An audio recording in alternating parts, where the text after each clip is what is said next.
Yeah, it's great to be here with all of you. There's just a few of us here right now, and hopefully, the recordings that we're making will be of benefit in the future. And the idea behind this course really is to visit some of the foundational concepts that can be helpful in this broad field of knowledge that we refer to as the EcoDharma. So after we do our preliminary meditation, and we actually have a lot of time to meditate together today. I'll talk briefly about the Eco-Dharma itself and how it can be defined and how can we contemplate its different aspects and build an Eco-Dharma portfolio or an Eco-Dharma toolkit for ourselves. That's kind of the idea behind this specific course. Um, we've done longer Eco-Dharma courses in the past with Tibet House, and they were a great delight for me personally.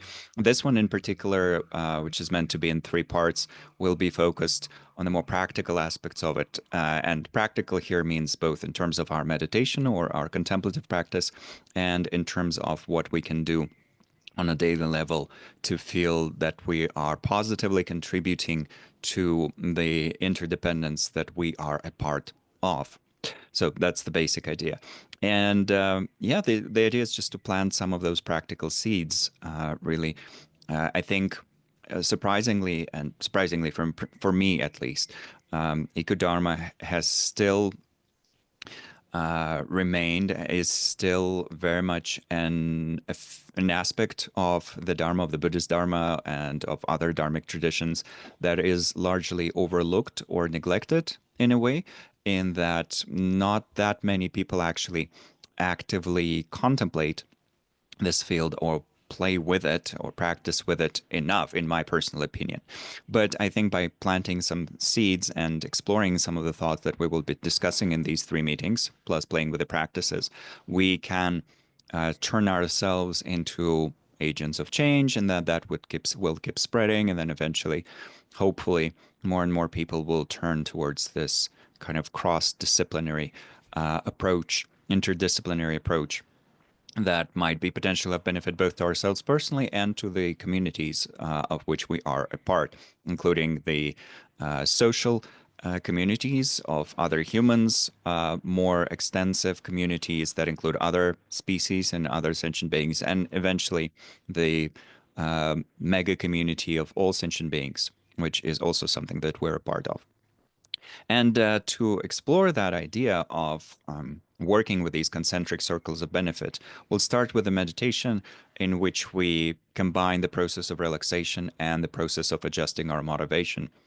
Many people would know that this is the way to begin any session of practice, study, or contemplation in the Tibetan tradition when we attend Buddhist teachings with actual teachers. In this case, I'm not a teacher, I'm just a friend who's showing some things on the slides in order for us to potentially contemplate them. But when we attend teachings with actual teachers or when we do contemplation with our peers, and this is kind of what we're doing here, or when we do meditation practice, either in a group or on our own, we are always in the Indo-Tibetan tradition, invited to first generate a vast and profound motivation, because that, according to the scriptural sources and the oral tradition, that will largely affect the results of our practice and study, making sure that the imprints we're sowing in our mind will remain in our mental continuum for a long time, bringing lots of benefit potentially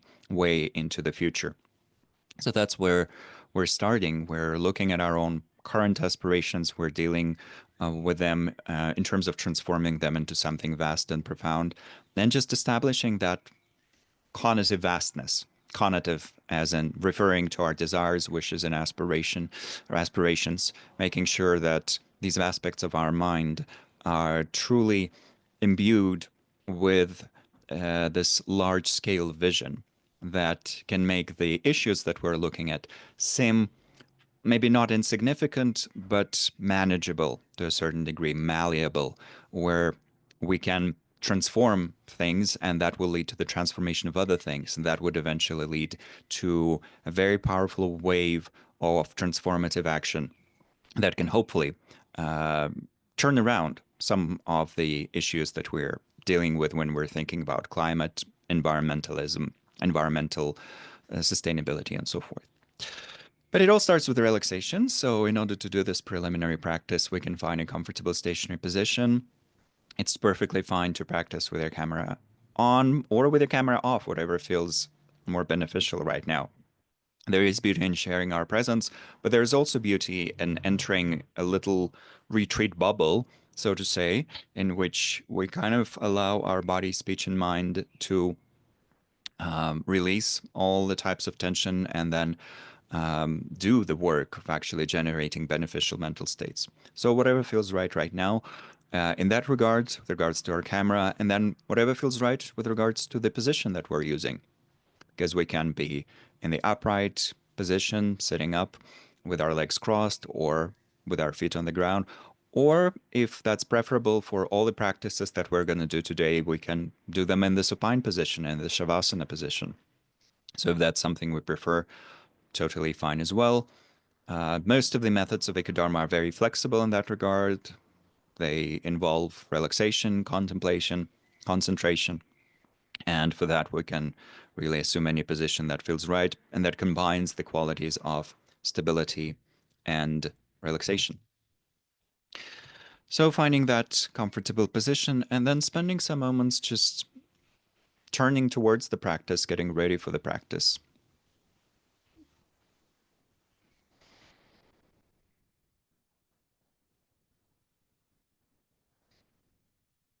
Bringing our awareness to the body, exploring the sensations of the body for a few moments.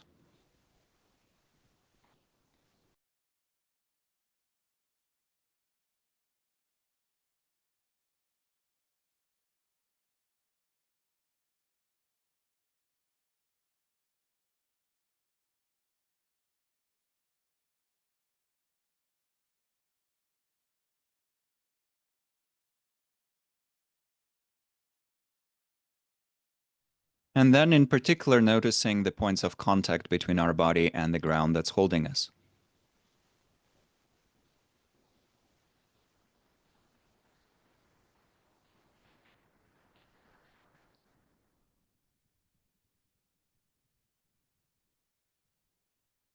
Noticing the sensations of firmness and stability, the sensations associated with the earth element.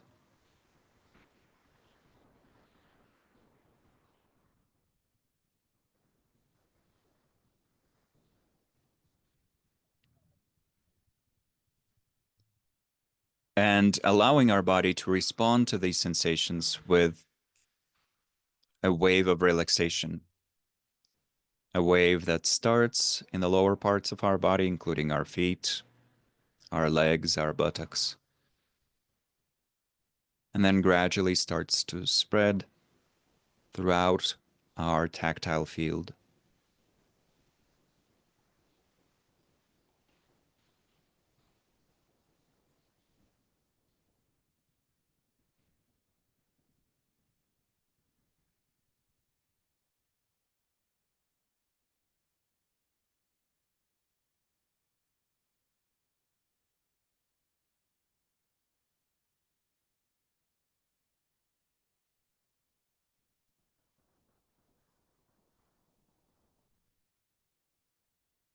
Spending some time with the pelvic floor, our buttocks, our lower abdomen, our hips.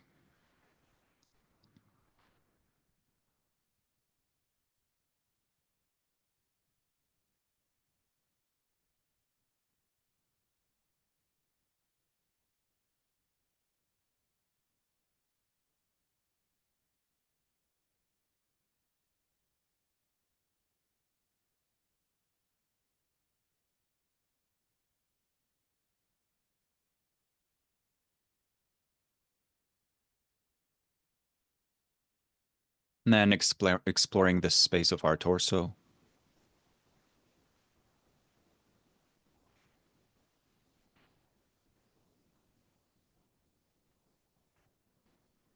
our shoulders,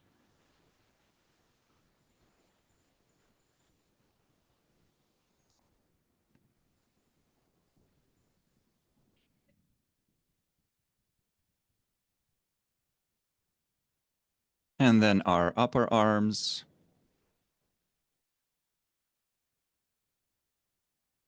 our forearms, our hands and fingers,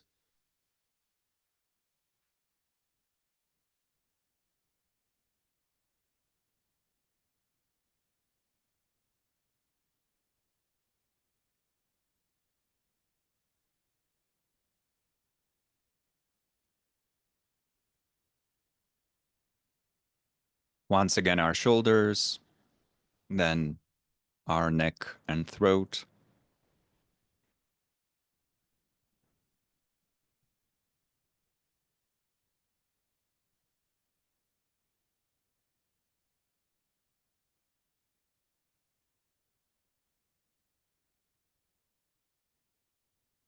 the back of our head,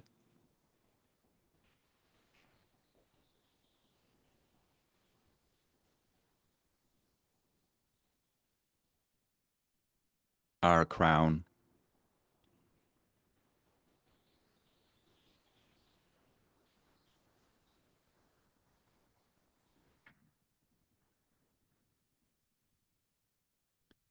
and our facial muscles.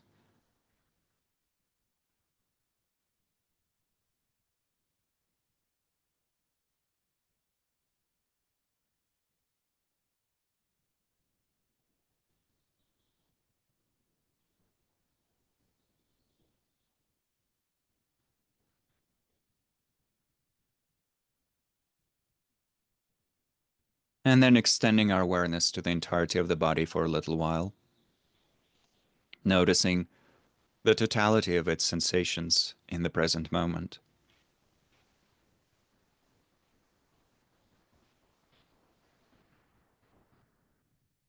Watching the body breathe, observing the sensations associated with this expansion and contraction.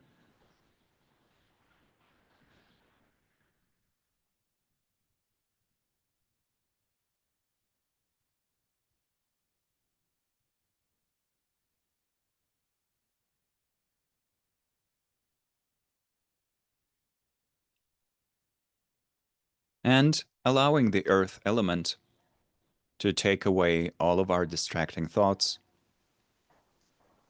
all of our concerns, all of our worries, everything that would prevent us from resting in a union of relaxation, stability, and clarity.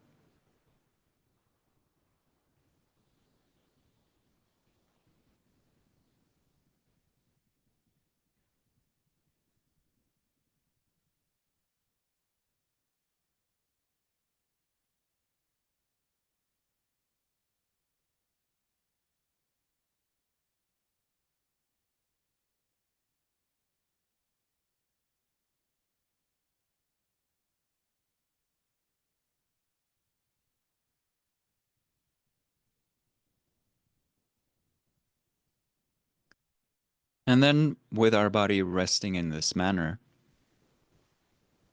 perhaps relaxing more and more deeply with each out breath, our mind, now imbued with a greater degree of relaxation, stability, and clarity, can explore its aspirations. We can first ask ourselves, what brought me to this course? Or to the whole field of EcoDharma? What is it that made me interested in this field and the associated ideas and practices?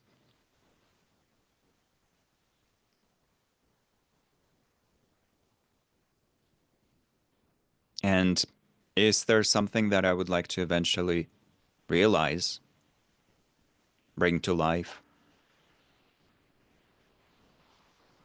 Just checking.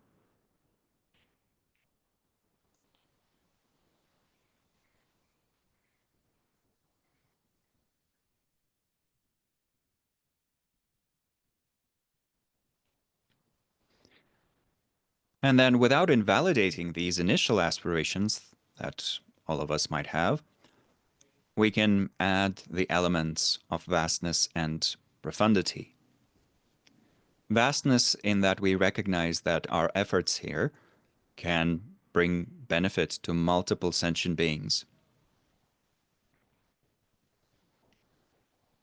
It would be wonderful, in fact, if eventually our efforts contributed to the greatest possible well being for all the inhabitants of this planet. So we can add this aspirational element. May whatever I'm doing here, study, contemplation, meditation, may it bring the greatest possible benefit to the greatest number of beings.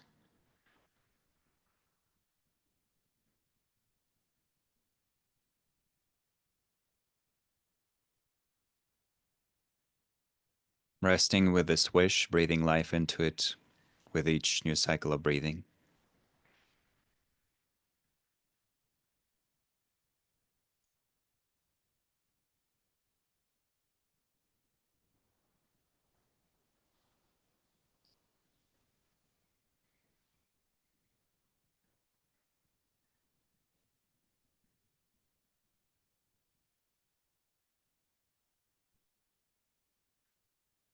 And at the same time, to add the element of profundity, we can think of the profound types of well being, not limited to the most surface level happiness that we derive from experiencing sensory stimulation or from owning something or from being famous or from being praised.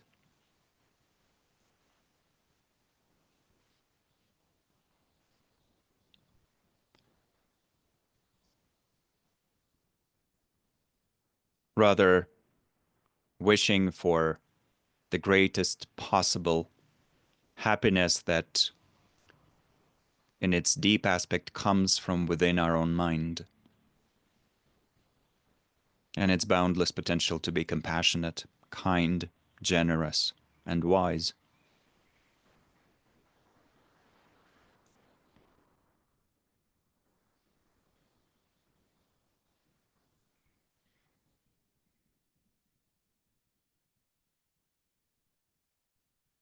So, establishing a wish, may everything that I'm doing here, and really everything I'm doing throughout this day, or maybe even throughout my life, may everything contribute to these two things, to the deepest type of well being and to the well being that is extremely great in scope and encompasses all sentient beings potentially.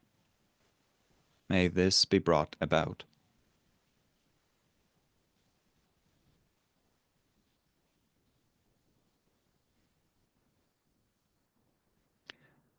And having established this wish, through which we turn the entire process towards these greater goals, we gently let go of the thoughts, images, and aspirations, coming back to the body for a few moments.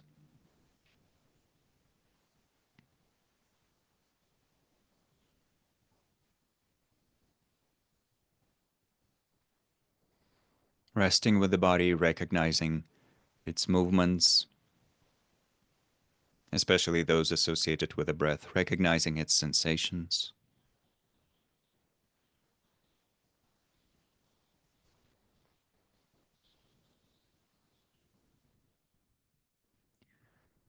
Then, introducing a tiny bit of movement to the body by rocking back and forth, maybe blinking our eyes open if they were closed, stretching, reactivating our fingers and our facial muscles. And then with that, slowly bringing our practice to a close and coming back to the space around us, and then our shared online space as well.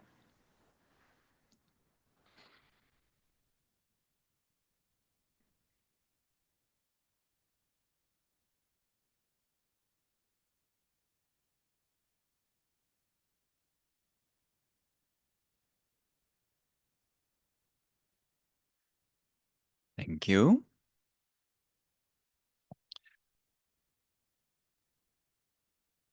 Before we proceed, I'm just gonna drop a link in the chat. That's a link to kind of an EcoDharma resource page that is very much a work in progress in that I'm updating it every couple of months by adding new book references, new video links, new recorded practices, and things like that. At least that's the aspiration, let's see. But yeah, that will kind of serve as a hub for what we're doing here in terms of additional materials that you can explore and the recordings for the practices that you can do. Obviously, it is absolutely impossible to include everything related to this vast field of EcoDharma in these 3 meetings. But it is possible to once again establish a foundation, sow some seeds, establish a greater degree of clarity with what we're discussing, and then with that, proceed forward and continue deepening our practice. And really, my aspiration here is that um, every one of us somehow magically contributes to these ideas coming to life eventually through first letting them germinate within ourselves, within the field of our own personal practice. Um, we're really sowing some seeds, but that's honestly what's being done in this whole field of EcoDharma in general. Even the biggest EcoDharma related conferences, Green Buddhism related conferences that I've seen had a surprisingly um, low attendance when compared to, let's say, events on popular mindfulness or events on emotional regulation or events on the connection between Buddhism and relationships and things like that.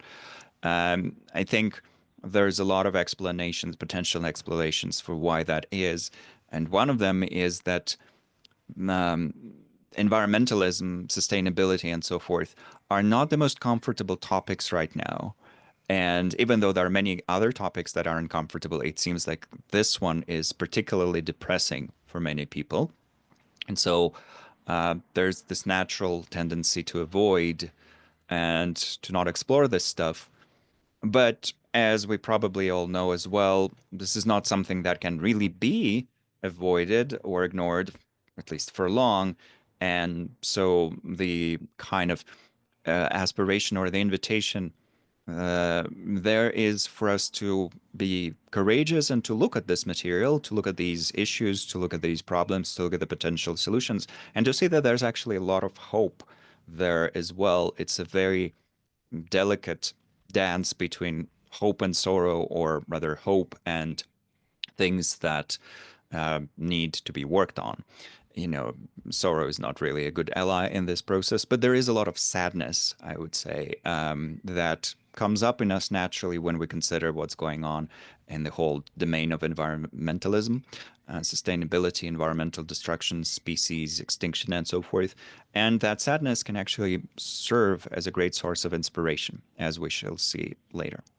So, as I mentioned before, this really is a practice-oriented course, so we will be meditating a lot, but in between the meditations, I'll show some slides, and the slides are really here just because without them, my mumbo jumbo explanations would be even more mumbo jumbo than they already are. So please bear with me, and uh, from my side, I can in no way claim to have a vast understanding of all of this, let alone a realization, as we say in the Tibetan tradition.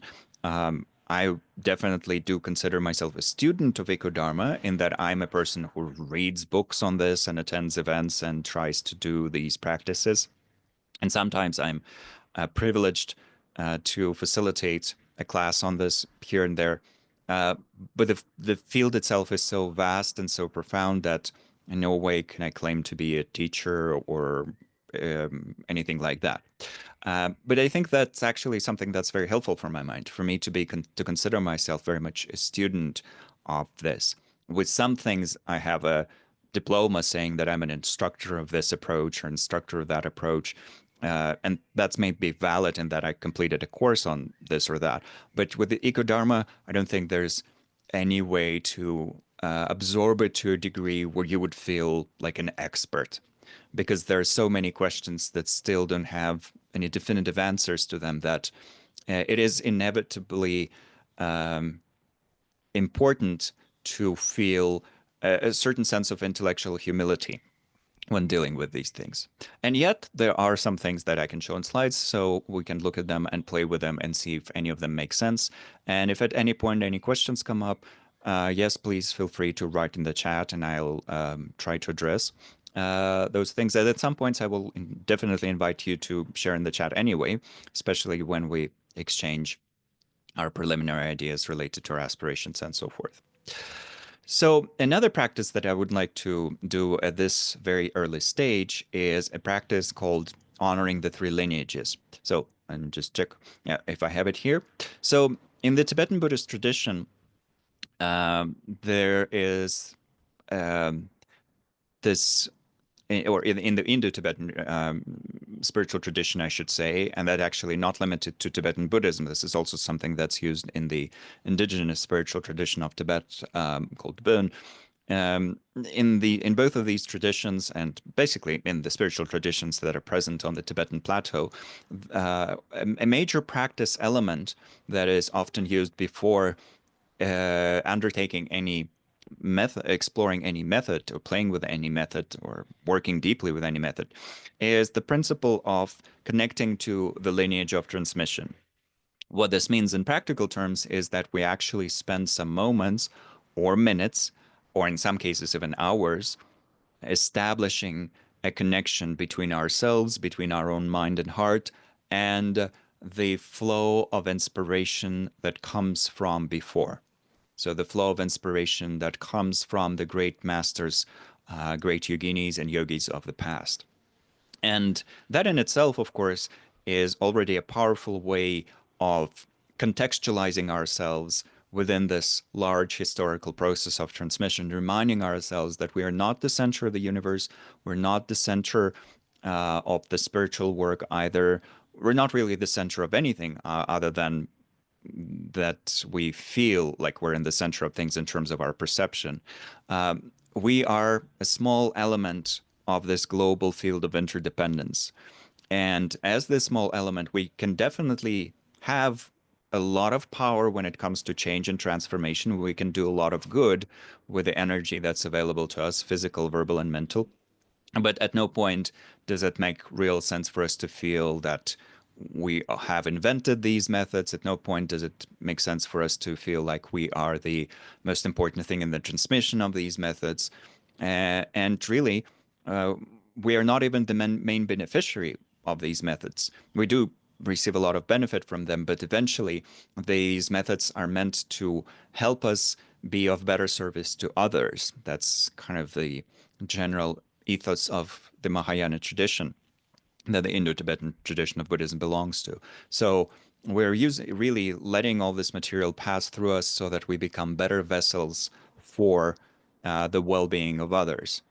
And when it comes to EcoDharma, I think this becomes extremely important as well, to remind ourselves that we are a part of a much larger tapestry, a much larger network, where we are receiving some benefit from these methods, and we're certainly on the receiving end of benefit when it comes to what, let's say, the five elements or the great forests and oceans of this world can offer us. We are certainly receiving benefit from all of that, but we are not the ultimate recipient. We're the kind of the transmission of this benefit does not end with us. It's meant to pass through us and then be offered to the rest of sentient beings. So to do a practice in which we honor the lineage or multiple lineages, and yet we recognize that we're just a small element in this transmission of energy, this sort of thing can be really good. So in the traditional Tibetan Buddhist approach, before doing elaborate practice or even an abbreviated practice sometimes, we would often honor our lineage of spiritual practice and ethical thinking. So before undertaking a meditation, whether that's concentration meditation or a meditation that involves the use of our imagination or analytical meditation or a combination of those, before undertaking a meditation, we would often supplicate, as it's called, or address either the lineage through which we have received a specific method or the main lineage of our main teacher, which we would then consider to be our own main lineage that we kind of belong to. And that's a very powerful method to use. So let's say if we have received some inspiration from our personal Buddhist practice or Christian practice or Muslim practice or and really practice of any other great tradition, including the tradition of secular humanism, this is where we can address that. Because, of course, there's an inflow of ethical thinking, ethical ideas, ethical practices, and then maybe contemplative practices as well that we can tap into in our EcoDharma work. But beyond that, because EcoDharma is closely connected to the natural world, loosely speaking, I think there is an opportunity for us to connect to two more lineages here. One of them is the lineage of the land that we are currently finding ourselves on. Wherever it is that we're now in the world, and we might be traveling and not in our primary um, uh, location right now, not where we actually live, but just someplace that we're visiting. Still, wherever that we find ourselves, the whole reason for why there are still some trees there, there's still some fresh water there, there's still some air to breathe there, is because there are these numerous generations of sentient beings that have contributed to the preservation of these natural resources. There are humans who were involved in the preservation of it all, but beyond that, there are numerous non-human beings that have literally, with their own bodies, let's say, fertilized that forest or made sure that the cross-pollination occurs and then the plants continue existing and so forth. And in thinking of the great kindness of all of these beings, and that's a very important Tibetan Buddhist practice, considering the kindness of all sentient beings, and considering the kindness of all these beings and what they've contributed to the existence of these trees that we're still seeing around, we can receive an inflow of inspiration as well, feeling maybe inspired to even contribute something positive to this piece of land that we're finding ourselves on right now, and beyond that, the entirety of the planet. And then the third one, the third lineage that we can play with a little bit is the lineage of our ancestry. So in some Buddhist traditions, especially in Eastern Asia, there is a greater push for recognizing the ancestral influence that we might still be carrying with us. And this, in this case, it refers to the positive ancestral influence. So the inflow of inspiration from our ancestors, so their strength, their resilience, their intelligence in figuring out how to deal with the issues that they were facing, and wars, epidemics, so many things have happened in human history. So recognizing that, yes, despite the fact that many of our ancestors might have done something bad, that's just a fact, there were still all these positive qualities present as well, in some cases more on the intelligence and wisdom side, in some cases more on the compassion and love side. And without ignoring the negative kind of side of things that might still need to be eventually addressed, we can tap into the positive. We can feel inspired by this kind of genetic lineage of transmission that we carry with us. In the Tibetan tradition, there's sometimes a reference to the blood lineage and the bone lineage. So we can still kind of mentally tap into that and think, well, the strength, the resilience, the intelligence, and even the kindness of my ancestors is also with me. And now, at this stage where I maybe have a greater understanding of environmentalism from the scientific point of view that then they did, even though they might have had a much better intuitive understanding than I do. Now that I have a better scientific understanding of it all, may I use these qualities once again to contribute something positive.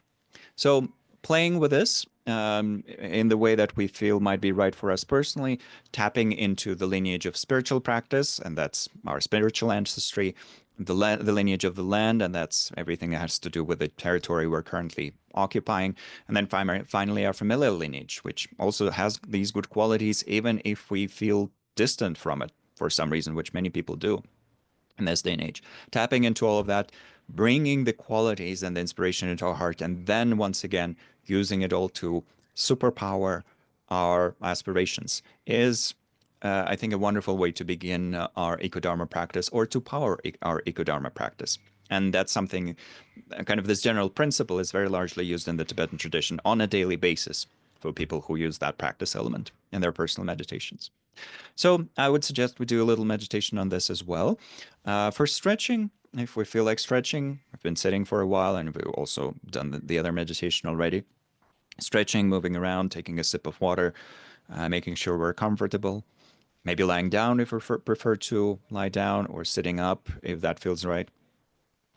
Just finding the position that's right for us right now, and then slowly starting to prepare for the actual meditation, in which we will try to connect to this inflow of inspiration from our ancestors of three kinds.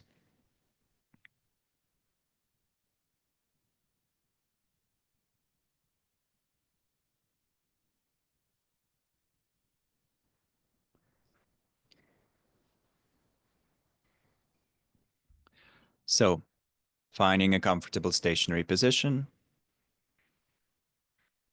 and then spending some moments adjusting the different parts of our body if that feels necessary right now.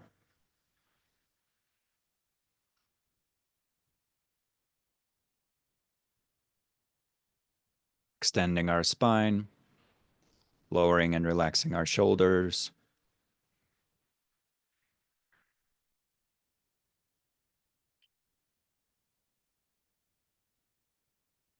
making sure there's an element of stillness and stability to it all.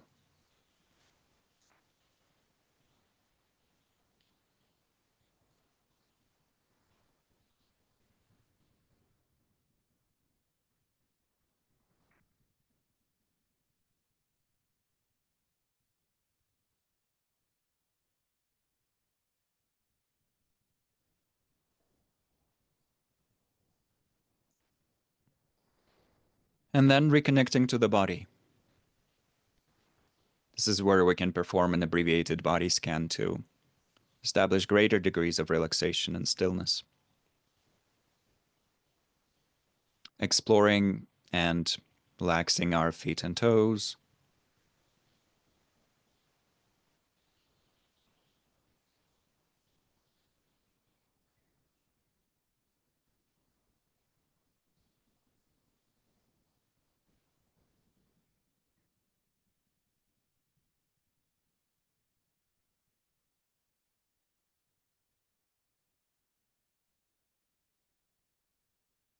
and our legs in general.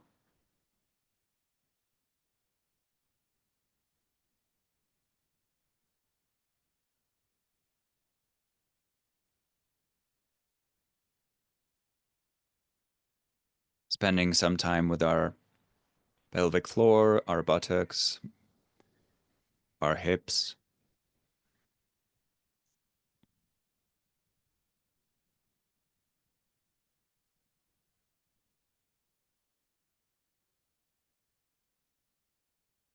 and then exploring our lower abdomen and our torso.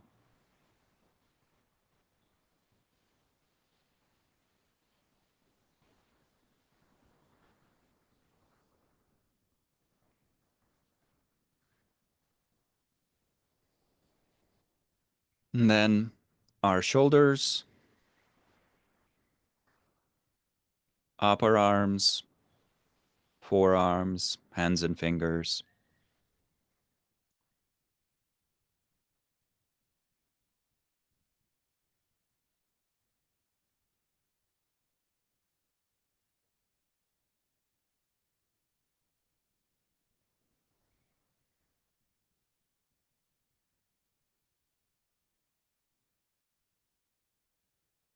our neck and throat,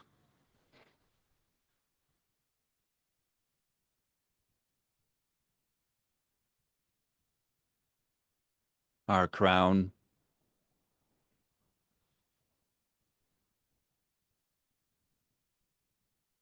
and finally our facial muscles.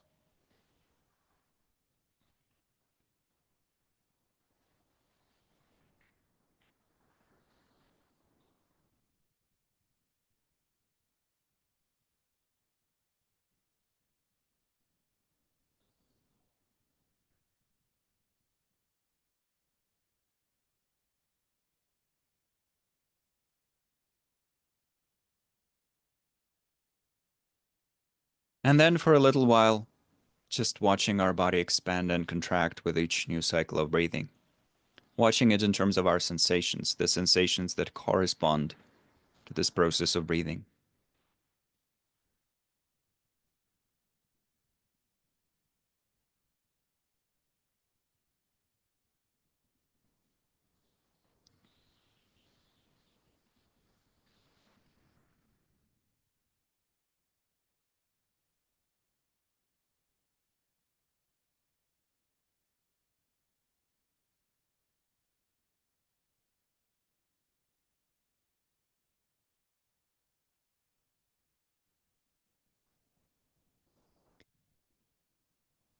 And then with our body resting like this, in our heart and mind, we can try to reconnect with the three lineages of inspiration. First of all, thinking of the land that we're currently on, the specific region that we're finding ourselves in, because we're traveling or because we live there. And thinking of the numerous sentient beings, including humans but not limited to humans, that have contributed to the preservation of the natural world in this region.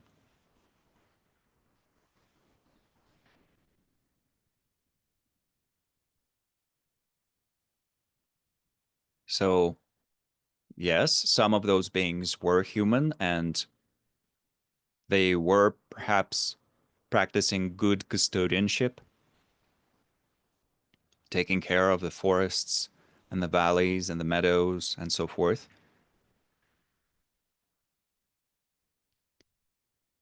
But beyond that, so many beings were non-human.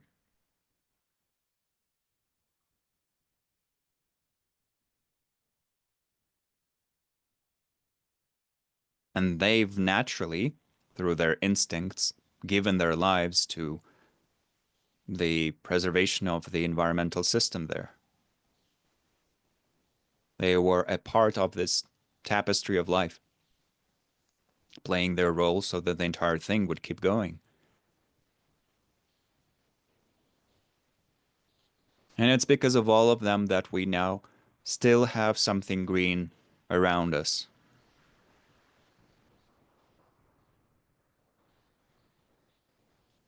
And what a blessing it is to still have that. So may that inspire our hearts. May this inspiration flow into my heart and make me stronger and wiser and kinder.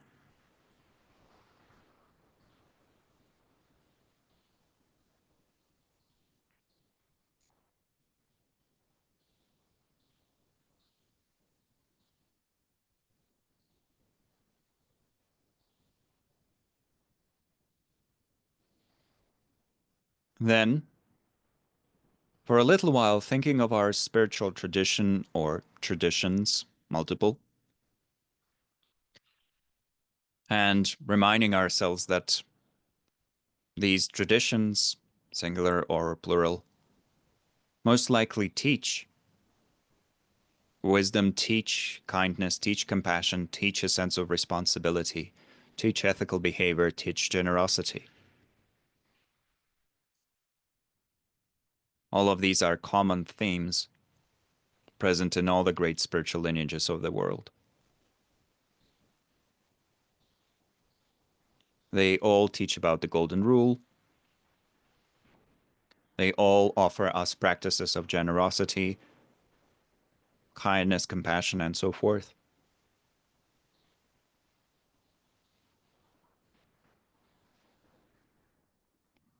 And from these lineages, especially if we have a strong connection to one of them or a few, we have received these teachings, these ideas, these practices. So may the inspiration flow into our hearts, helping us embody these beautiful qualities, making us stronger, wiser, and kinder.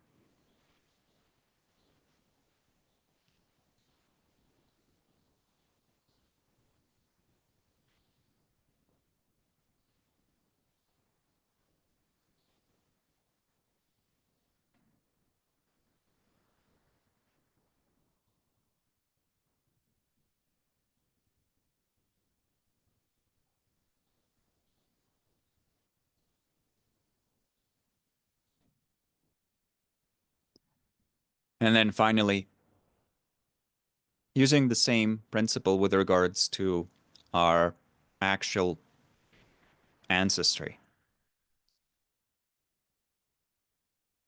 those who came before us in this lineage of genetic transmission also display the qualities of wisdom and kindness and strength and resilience. They were able to preserve their lives and pass on their genetic material that eventually came to us. And even if we don't agree with some or many of their decisions, of their beliefs, and so forth, we can still recognize the presence of these good qualities and invite the good qualities to once again flow into our hearts and strengthen the positive potential that we have, making us stronger and wiser and kinder.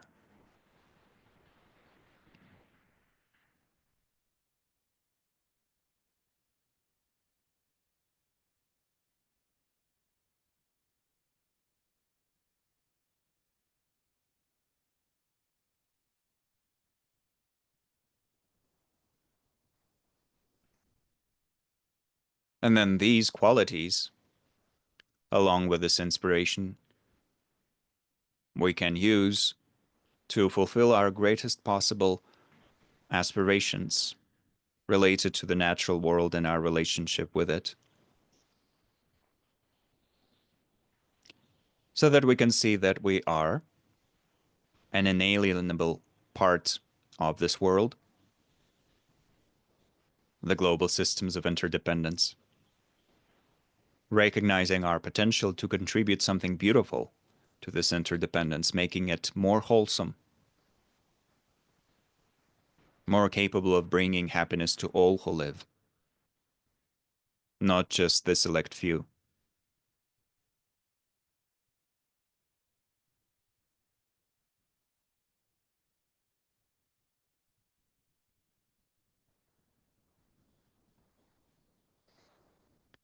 Coming back to our body for a little while, noticing the sensations once again.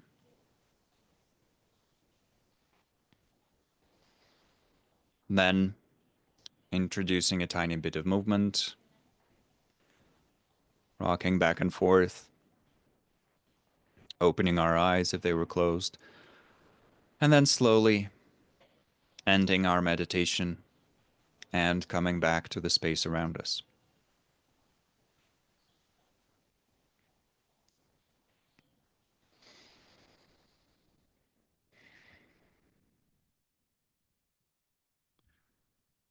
Thank you.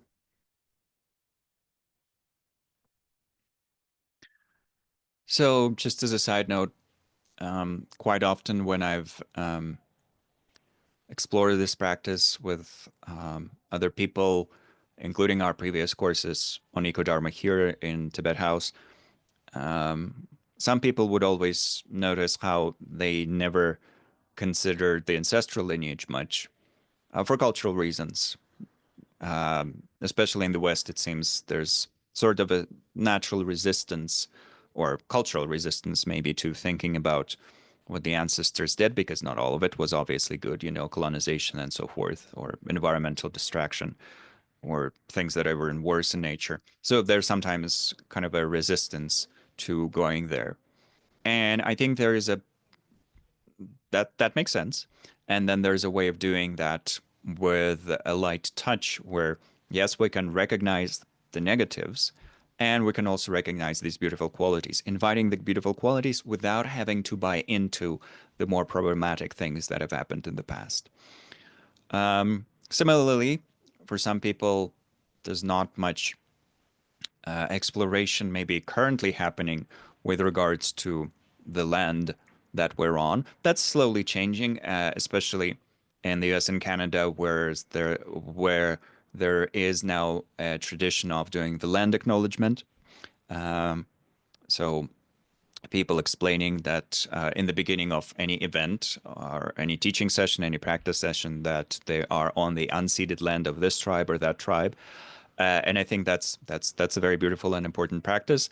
And I think there's also kind of a contemplative element to it that we played with right now, where we not do not simply acknowledge the fact that this land originally was under the custodianship of this particular tribe and probably should still be, but also acknowledging the fact that um, yeah, beyond that, there are many non-human beings that have contributed to this land still being alive, still having some life to it, not transforming into a barren, lifeless, Mars-like landscape. So recognizing that and finding inspiration in the fact, well, until now, someone has kept it going.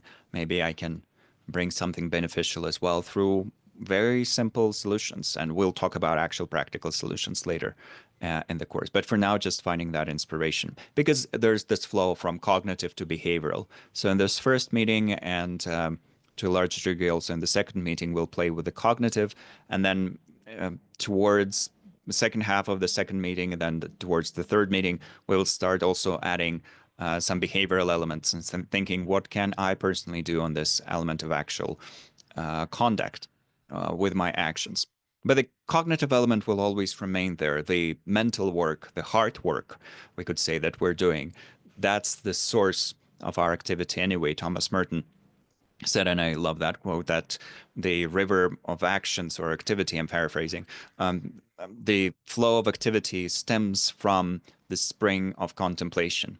So we do this contemplative work, we transform our vision, our thinking, and then with that, our actions change as well.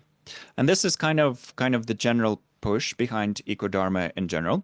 But speaking of streams, before unpacking this concept of EcoDharma, another cultural tradition in the Tibetan lineage is to first and foremost, before presenting information, talk about where you received that information. Once again, to highlight the fact that none of it was created from scratch. I did make these slides, maybe, but everything that's meaningful in these slides comes from my wonderful teachers and the thinkers that came before. All the mistakes and misprints and so forth, that's mine for sure. You can be sure of that. But the good stuff, where did it come from? So for me personally, a lot of the Dharma material in highlighting the Dharma here that came to these slides, amongst other things, came from my wonderful Himalayan teachers who are Himalayan in origin. I don't merely say Tibetan because some of them belong to other ethnic groups in the Himalayas, the Sherpas and the Tamangs and so forth. I have Bhutanese teachers, and of course, there's a very powerful lineage of transmission in Mongolia, and then with the three uh, Buddhist tribes, Mongolian Buddhist tribes living on the territory of Russia. So it extends well beyond Tibetans themselves. I mean, most of my teachers are Tibetan, Tibetan proper. So some of those masters who are actively talking on about EcoDharma, Green Buddhism, and basically the environmentalist dimension of spiritual practice in general are His Holiness the Dalai Lama, very obviously, and Tibet House is his cultural center in New York City, now globally available to all of us through the blessings of Zoom. Chukni Rinpoche was one of my primary teachers and who talks about environment a lot. Garchen Rinpoche, who many people would recognize as one of the most outstanding yogis of our time with a very exceptional life story. You've never heard of him before.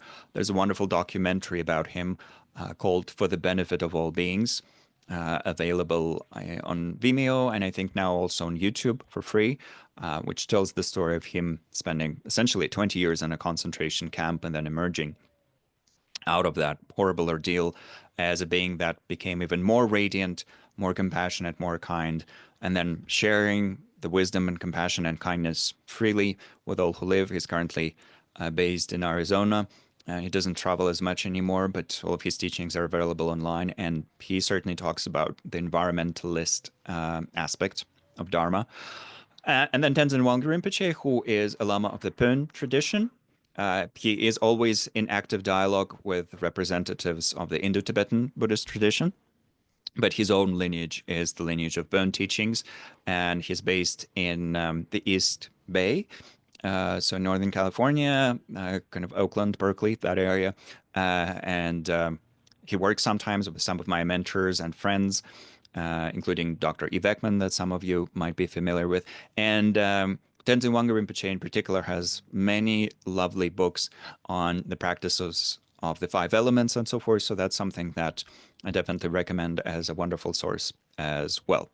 And then thinkers of non-Himalayan origins who have affected my own approach and practice include Roshi Joan Halifax, that many people are familiar with, um, through her work with the Upaya community in New Mexico. But beyond that, she is she's done pretty much everything when it comes to the contemplative world and Buddhism, not just in America, but across the Western world. Amongst other things, she is one of the reasons for the existence of the Mind and Life Institute, having been kind of one of the people who were the intermediaries between the scientific world and His Holiness the Dalai Lama, due to which we now have these wonderful conferences called Mind and Life, and some of those conferences are on environmentalism. So Roshi Joan is at the root of all of that. But beyond that, she is a very powerful environmental thinker herself. And the Pai community regularly organizes wonderful events on land restoration, on food justice, and all these other dimensions of EcoDharma as related to contemplative practice. Then Dr. Alan Wallace, one of my primary teachers when it comes to meditation, I refer to a talk by him on kind of what Buddhism can offer with regards to environmentalism, and that's a talk that I had the privilege of co-organizing. Jonah Macy, who's once again, the most prominent thinkers in this whole field, also a Californian, unsurprisingly. There's a very vibrant kind of community of environmental / Buddhist thinkers in Northern California in particular. And Joanna Macy is a matriarch of that in many ways, very fortunately still alive. And I'll include a link to an interview with her that I love when Natalie sends out some materials after this session. Bhikkhu Bodhi, many people know him as one of the most prominent translators of the Pali tradition, but beyond that, he is a very powerful thinker when it comes to the issues of justice and sustainability. And so he's contributed largely to this field of engaged Buddhism as well. Stephanie Kaza, who is a student of Joanna Macy, she's written some wonderful books, including Green Buddhism. That's the name of one of her books, and many others. Gary Snyder, for people who have not come across his work itself, maybe you know him through The Dharma Bums, which is a famous book by Jack Kerouac. For many people, it served as their introduction to Buddhism itself. And Gary Snyder is depicted in that book as a character called Jaffe Ryder. But outside of that, which was for many people his earliest claim to fame, Gary Snyder has had an incredible career of his own, both in the domain of poetry and the domain of green Buddhism and just environmental thinking in general.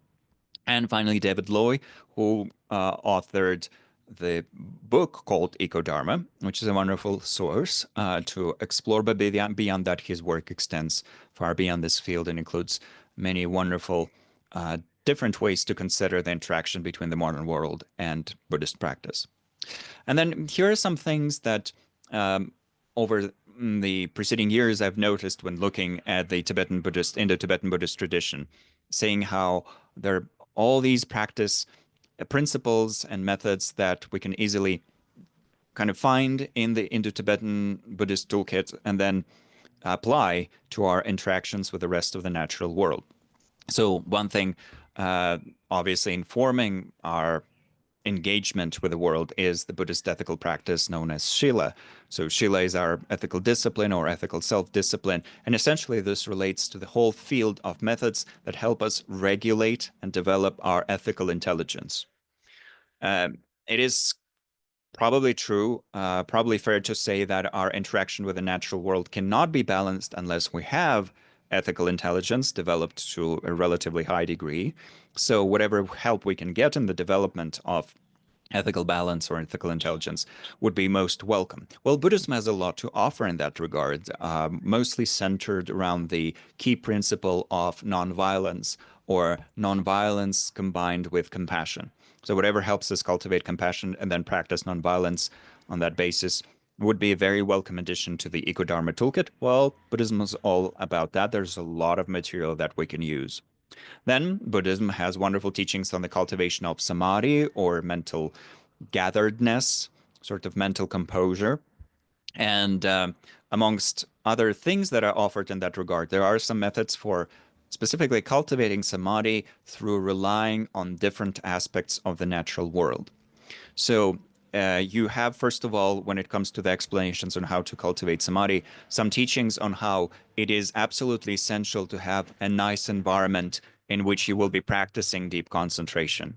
So if you ever want to progress through the higher stages of concentration and develop very powerful concentration, which is necessary for progressing on the path from a certain point onwards, you would need to rely on a good environment, and that good environment would most likely have access to clean water, access to clean air, good food, a relatively peaceful and quiet environment. So think of a nice retreat place somewhere high in the mountains, in the Himalayan mountains or in any other mountain range. But it's a place where you would have access to all these natural resources, sustaining you, nourishing you, water, food, all of those, clean air, all of those sorts of things. Well, obviously, even in that, we can see the importance of working with the environment and serving the environment, practicing good custodianship of the environment. But beyond that, when it comes to the description of the actual concentration practices, this is where we encounter the natural world yet again. The most common concentration practice used on our planet right now is mindfulness of breathing. It's a practice that's taught in most spiritual and philosophical traditions. It's present in Christianity, practiced on Mount Ethos to this day. It's taught in the Sufi tradition. It's taught in the Hindu tradition. It's taught in the Buddhist tradition. It's taught in the Taoist tradition, yada, yada, yada.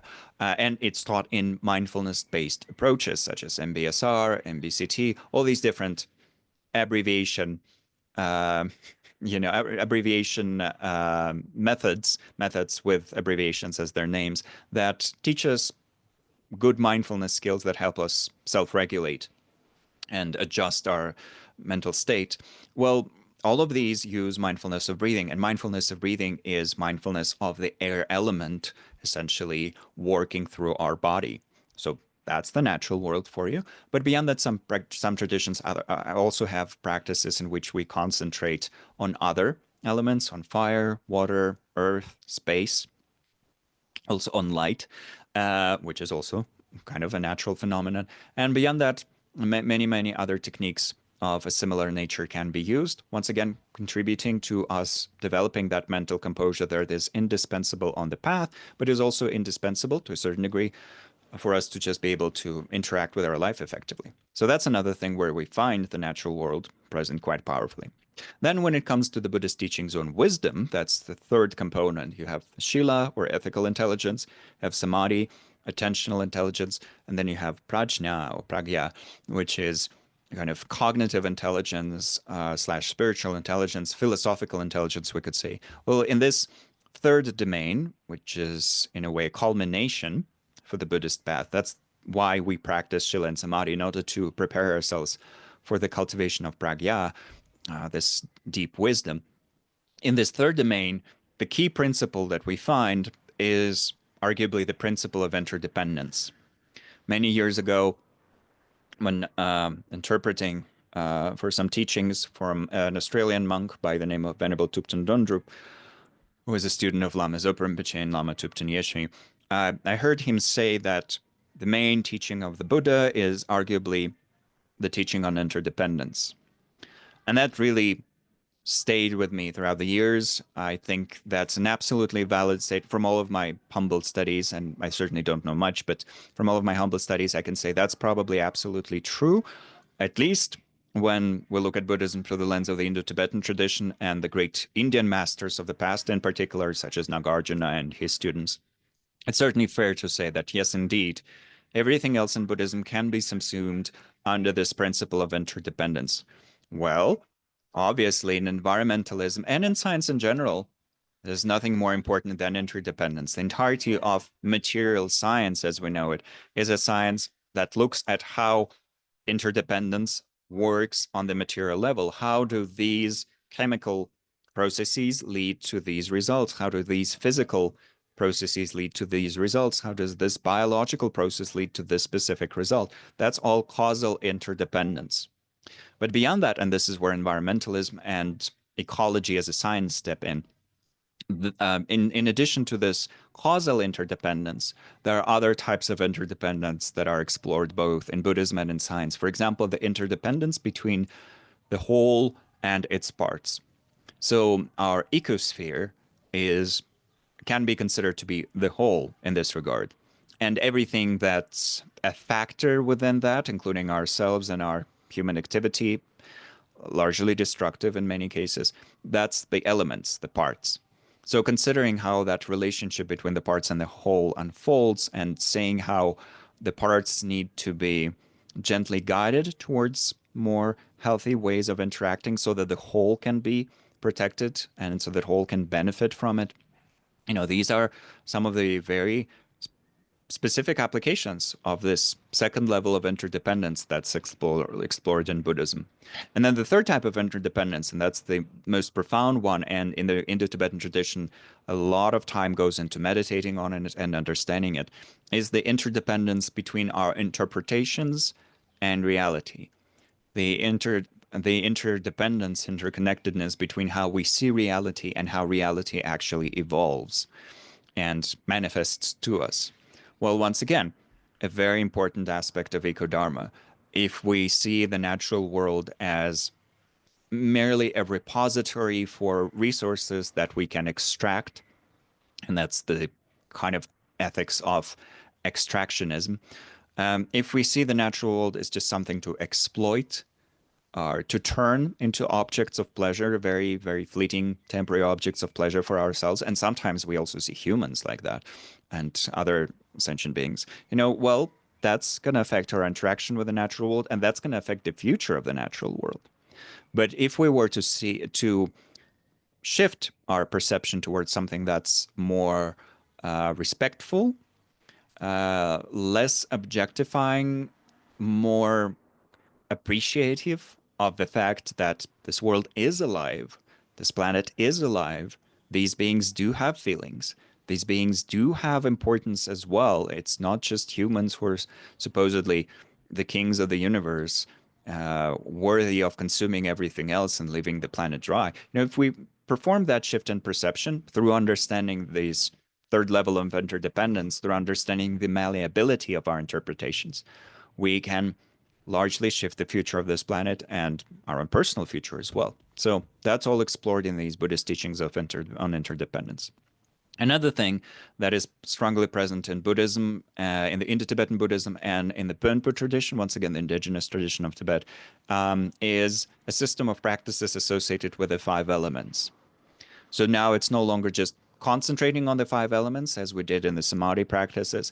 These methods for working with the five elements can include practices for healing, practices for healing our body, and practices for healing our mind through balancing the different elemental qualities within our psyche so that our mind just functions better and feels more happy. There are also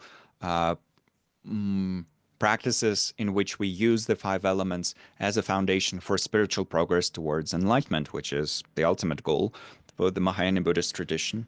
So we have this more temporary application of elements methods associated with the five elements. And then we have kind of the ultimate goal of enlightenment, which can also be approached through working with the five elements skillfully.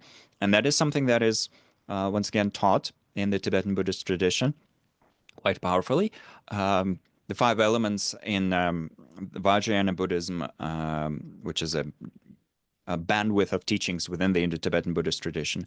The five elements are very often represented by the five female Buddhas, reminding us that essentially the five elements are the five great mothers out of which our bodies manifest and everything around us manifests.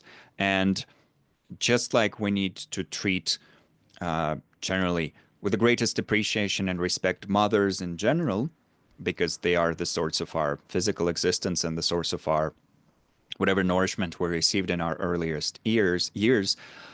In a similar way, the five elements are meant to be treated with the greatest possible respect, with a lot of care, and with a lot of appreciation for whatever gifts we receive from them. Never taking too much, never exploiting, never polluting, but rather taking just enough for us to survive and flourish, but not beyond that, and letting the elements remain in balance with each other.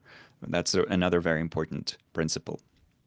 Then, with regards to the specific subsystems of practice, if you look at the different forms of Tara practice, for example, and the teachings on White Tara practice, and White Tara is a female Buddha representing the qualities of longevity, compassion, and wisdom in union, you would see a lot of the previous elements integrated with each other. You would see some teachings on ethics, you would see some teachings on the five elements, teachings on compassion, teachings on concentration, and so forth. The same is true for Green Tara, for example, who often appears in a forest. There's a particular form of Green Tara, and we'll have a meditation session on that in June through Tibet House. So feel free to join if you're interested. A particular form of green Tara called Kadiravani Tara is a form of green Tara that appears in a jungle or in a forest. So it's kind of a female Buddha that represents as this forest-like, well, witchy goddess in the best possible sense of that word, or inspiring practitioners to gain the same level of enlightenment through working with this image or form associated with forest energies. And then there are other taras beyond that that have similar associations and connotations as well. And the same is true of many other systems of what is known as deity practice in the Tibetan tradition. For example, for medicine Buddha practice, and medicine Buddha is once again this archetypal form that opens the window to the qualities of healing and balancing. In the medicine Buddha teachings, medicine Buddha is sometimes surrounded by the four elemental goddesses. So he himself becomes the symbol of the space element, and then around him there are goddesses representing the purified aspects of water, fire, air, and fire, air, water, and earth. And once again, we're invited to think very deeply about elemental balance and the purity of elements and how important it is to maintain the purity for us to stay healthy and for the rest of the world to stay healthy. So naturally, when a practitioner works with those things, they would be inspired to deal with the environment very carefully and with a lot of care. And then one thing that's common to the Tibetan tradition and the Japanese tradition, and then beyond that, elements of that are very strongly present in the Chinese tradition and the Korean tradition and the Vietnamese tradition as well, is the so-called Pure Land practice. In fact, actually, in Japan, Japan is the only country where you have Pure Land practice as a separate school with an administrative element to it, whereas for Tibet, China, the Chinese-speaking world in general, Vietnam and Korea, Pure Land practice is just a lineage, but it's not necessarily present as an administrative unit. But for all of these kind of practices associated with the Pure Land, there's a dual nature to them. Eventually, practitioners of these Pure Land methods work to create causes for them to be reborn in a pure dimension after they pass away, in a pure dimension of the Buddhas where it would be possible to progress towards full enlightenment very quickly. But on the more relative level, right now, there is a lot of thinking, especially in the last couple of centuries, especially in the last few decades, maybe, there's a lot of thinking on how to make sure that our world that we're in right now remains as something akin to a pure land. We have this beautiful world with grass and trees and blue sky and pure air, and it's very rapidly unraveling, but if we make concerted effort, we can protect it. So how do we kind of prepare for the eventual departure to the Pure Land beyond, where we can become Buddhas, by cultivating the qualities of compassion, wisdom here, and protecting this Pure Land right here? And you have wonderful books on that, including a wonderful book by Thich Nhat Hanh, just specifically on that, on kind of applying the Pure Land practice in the here and now. and similar types of thinking by other Buddhist masters. And this is not an exhaustive list in any way whatsoever, but these are just some of the things that I've come across when translating or studying or facilitating something. And I think in all of these dimensions, there's so much EcoDharma already present. So if you want to read something for this course and just read something while we're going through these 3 meetings, because as I've mentioned, there's a resource page and there are many other books mentioned there. If you want to read something right now to just support your practice and support our collective journey here, I would recommend these 4 books. So the one on the left is just generally a wonderful book on engaged Buddhism, not limited to the environmental dimension, because it also concerns any other type of engaged Buddhist work. It's called True Peace Work, once again published in Northern California by Parallax Press, which is the main publishing kind of branch for Thich Nhat Hanh's community. And it has essays by Thich Nhat Hanh himself, by His Holiness the Dalai Lama, Bell Hooks, John Macy, Bhikkhu Bodhi, many, many others. It covers a wide range of different topics, and you can always turn to a specific essay when you feel inspired to, let's say, contemplate the issues of anti-racism or anti, gender bias and so forth. And some entries are on environmentalism specifically. So it's a wonderful, I would say it's a quintessential book that I've received a lot of benefit from myself. Then a wonderful book by Joanna Macy. So I already talked about Joanna, and I will include an interview with her because she's an absolute legend when it comes to environmental activism, but also a deep Buddhist practitioner herself. But this is one of her more recent books, Active Hope, in which together with her co-author, Chris Johnston, she's introducing the approach that she's developed called The Work That Reconnects. It's kind of become a classic approach to mending our relationship with the natural world and mending our relationship with what's going on in terms of environmental unraveling. So it's a lovely book, and as the title suggests, it's about staying hopeful in a balanced and intelligent way. So it's not an invitation to just give up on thinking and say, oh no, it's all going to resolve ourselves somehow at the last moment. Aliens will descend and save us all. It's not that at all. Rather, it is intelligent hope built on systems thinking or on the understanding of interdependence. And it also has a lot of, it prepares us for good action, for brave action, for meaningful action. So I think that's a very, very good thing to explore. Then a book that many people might have heard of, especially if you've been interacting with the Tibet House community for a while. It's a book called A Future We Can Love, and it's based on a conversation between His Holiness the Dalai Lama and Greta Thunberg. I was there for that conversation online when it was being broadcast, so I remember it quite vividly. And you can still find recordings of that online on His Holiness's YouTube channel. But beyond that, Susan Bauer Wu turned it into a book. And this book actually serves as a foundation of an online course that I will reference at the end of our journey together, and something that I would recommend for the future. So that's another lovely book to explore. And then the final one, I think quite important, especially if you're finding yourself in the Western countries, The Intersectional Environmentalist.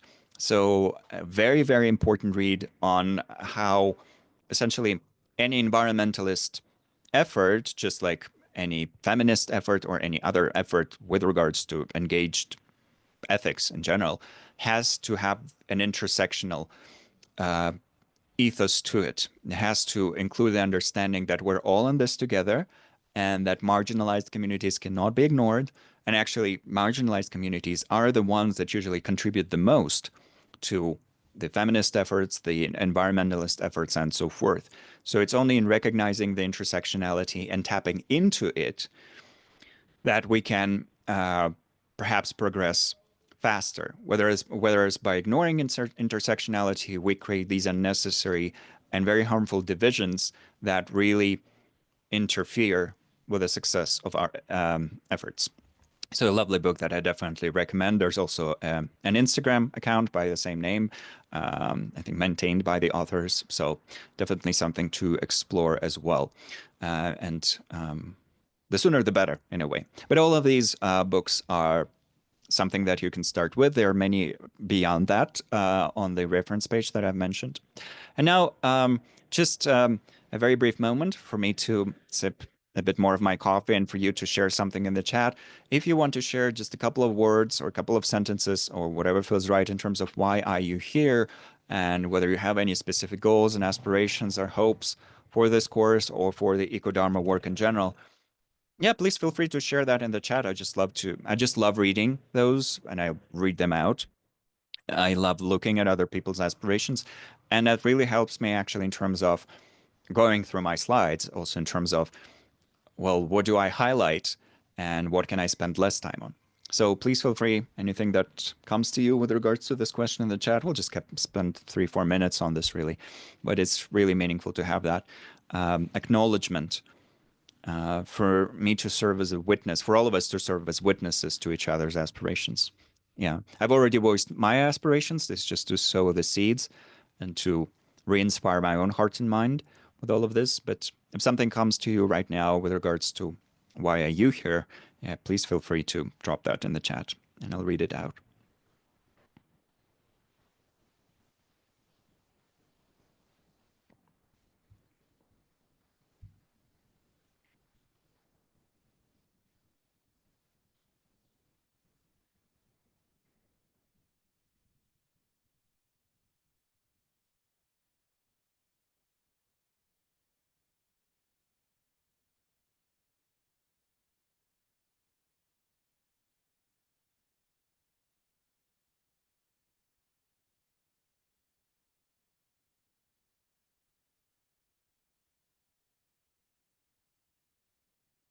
All right, so here's one aspiration. I'm here to learn this new framework. EcoDharma is new to me. Wonderful. Kind of, what more could you want in that? Uh, Kind of encapsulates or includes everything, right? This is a framework, indeed, actually. That's a very good way of referring to it. One of the next slides is on what EcoDharma is. And it is not a tradition, it is not a separate lineage or anything like that. It's a framework, it's a way of looking at Dharma or the Dharmas in general. There are many different Dharmas in this world through the lens of environmentalism and the interaction between environmentalism and Dharma or Dharmas, plural. Yeah, so there's lots to explore. That's something that I'm still doing to this day and will for the rest of my life, looking at this framework and trying to understand what is it that's present here that I could apply. Yeah, for sure. Thank you. Thank you for being here. Um, then the next one, I have a business background. And I'm working on transitioning into sustainability through inner development. I've also studied systems thinking and considering all the voices is necessary to find actual solutions. So what you say makes sense. Yeah, I think systems thinking is an incredible, which is just a fancy scientific modern wording for studies and interdependence. Systems thinking is a very important thing. I think education wise, and I'm excited about the fact that there are now programs in it, master's programs, and so forth. And I'm looking forward to the day where systems thinking is something that's being taught in schools, maybe across the world, because that's something that is very strongly lacking. And the lack of systems thinking is what's contributing to the what's known as meta crisis that we're going through right now. Yeah, and I think there's also a part we can all take a part in sharing the view of interdependence and systems thinking through whatever platforms we have. That doesn't have to be us teaching a master's course in systems thinking. It could just be us reminding people that interdependence exists. It can be just sharing books on interdependence and like very simple level entry level books. It could be us posting something that shares the view of interdependence on our personal social media accounts, if that's something that we're using. It might be something that we're bringing up in conversations with other people, helping them see the multiplicity of factors involved in a particular problem that they're facing. And all of these efforts collectively will contribute to our a change in our global view, for sure.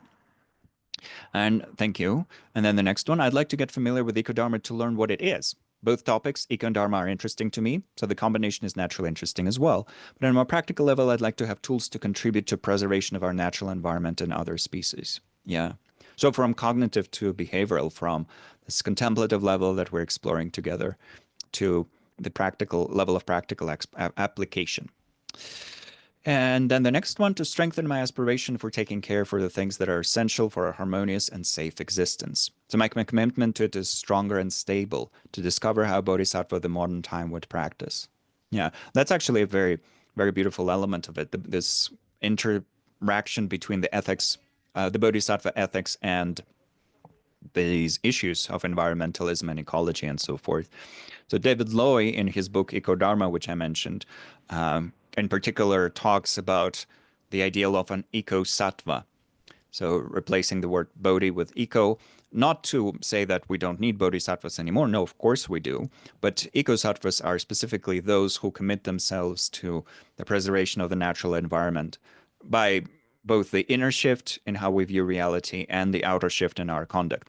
Bodhisattvas are committed to the benefit, the happiness for all sentient beings, and to realize that they walk the path towards full awakening. They cultivate the qualities of the heart, and they cultivate specific types of conduct, such as the conduct of generosity, the conduct of ethical discipline, and so forth. So eco-sattvas would similarly be beings who commit themselves to the preservation and the sustaining, well, yeah, kind of the preservation of our ecosphere. And in order to realize that goal, they need to cultivate similarly the qualities of the heart and specific types of behavior. And those are mutually coexistent. One can be both a bodhisattva and an eco-sattva. And probably all genuine bodhisattvas, realized bodhisattvas, are also naturally eco-sattvas. But it's possible to be an eco-sattva without being currently concerned with the issues of enlightenment and so forth, but also totally a thing. In itself, being an eco-sattva is such a huge step above just not caring about anything other than ourselves or our family or our country, because to be an eco-sattva, we have to have this vast vision of interdependence, at least as it relates to this planet. And then to become a bodhisattva on top of that, we have to have an even vaster vision that extends to all sentient beings across multiple universes. So definitely, that's a beautiful thing to explore. And then the next aspiration, I'd like to learn more about EcoDharma and understand how I can apply it in my everyday life. Perfectly clear, very, very good aspiration. And that's something that we're starting with right here and right now. So here are the general aims for this kind of brief course: to deepen our sense of interdependence across different facets of the natural world, to green the self. So greening of the self is a term by Joanna Macy, and it refers to a shift in our sense of identity where we start to recognize ourselves more and more and more as an inalienable part of the natural world. We've always been a part of the natural world, but from our side, from the humanity side, from the side of humanity, there is this cognitive barrier that we establish between ourselves and the rest of the ecosphere by saying, oh no, everything, for example, exists for my pleasure, so I'm going to practice extractionism, sucking out the resources of the planet and using them for my pleasure and abundance and so forth. Well, if we perform the greening of the self, we start recognizing our place in the natural world with much greater clarity, seeing that there's a limit to how much we can use for ourselves before the whole thing starts unraveling. So we can perform this shift in our sense of identity and in the process become advocates for the world and its preservation. So as it says here, greening of the self is a gradual transformation of our sense of identity and of the systems associated with it. So our collective interactions as humans, they're based on what we think about ourselves. If we all see ourselves as kind of these green entities, our behavior would be much more green or sustainable or environmentally friendly. If we see ourselves as kind of guests and visitors to this planet, who can just extract and then say goodbye and fly away, kind of interstellar level dystopian fantasy of flying far, far away because we've destroyed this planet. Um, yeah, we would be interacting in a very different manner. But here, Joanna, relying on the entirety of the environmentalist thought before her, is inviting us to green our sense of self. And that's one of the really main points for this specific course. And then to explore different ways of maintaining inner equilibrium through exploring our connection to the natural world. In a way, this is where we're starting, actually. So let's just start with the concept of EcoDharma. Once again, EcoDharma is not a separate tradition. It is not a separate lineage. It is not a new Buddhist tradition or anything like that, or Hindu tradition or cross-Buddhist Hindu tradition. It's just a way of looking at the traditional Dharmic teachings coming from any Dharmic tradition, once again, in the context of environmentalism. So we have the root eco, which comes from Greek oikos, home, and then we have the Sanskrit word dharma. And dharma in general has many meanings. It comes from the Sanskrit root dhr, which refers to holding or carrying something. So a dharma is something that holds something. But when we capitalize it, so when it becomes the capital D dharma, it refers to a system of knowledge that, or a system of practice that can protect us from suffering. That's my most common explanation in the Tibetan tradition. What is capital D Dharma or holy Dharma? It is that which protects us from suffering, especially from all sorts of suffering, because it's not simply limited to, let's say, protecting ourselves from sickness or protecting ourselves from poverty. It's a system that can help us protect ourselves from deeper types of suffering that come from our own mind. And another wonderful definition from Geshe Nawang Dargye, who was one of the founding teachers of the Tibetan Library of Works and Archives in Dharamsala in the late 60s, early 70s. Geshe Nawang Dargye was one of the primary teachers for many of the Tibetan Buddhist translators that we're familiar with today, Alex Berzin and Glenn Mullen and many others. They studied with him. And this is something that he said to them at that early stage. Dharma is a way of viewing reality, a way of engaging with reality that brings a lasting and meaningful sense of well-being. So EcoDharma would be a way of viewing the environmental reality, the reality of our environment, a way of engaging with the reality of our environment, or with a kind of with an understanding of how our environment works, in order to bring a lasting and meaningful sense of well-being to all of us involved in the process. So anything that can feed into our interactions with the environment, making them more balanced, would be an element of EcoDharma. Any Buddhist idea, any Buddhist practice, and beyond that, there's of course Hindu EcoDharma as well. There's Jain EcoDharma. There's Sikh EcoDharma, and beyond that, we could say there's Christian and Muslim and EcoDharma and the EcoDharma of Judaism and so forth, and the EcoDharma of secular humanism as well. Whatever ideas we take, but let's say, for example, from Buddhism, and then we apply in order to make our interactions with the natural world more balanced, that's EcoDharma already right there. So no one has to add a seal of approval and say, oh, yes, that is then EcoDharma and this is not. No, if it's something that helps us develop a more healthy relationship with the world of ecology, that's EcoDharma. And then what it can boil down to. Well, here's a working theory or a working hypothesis from my side.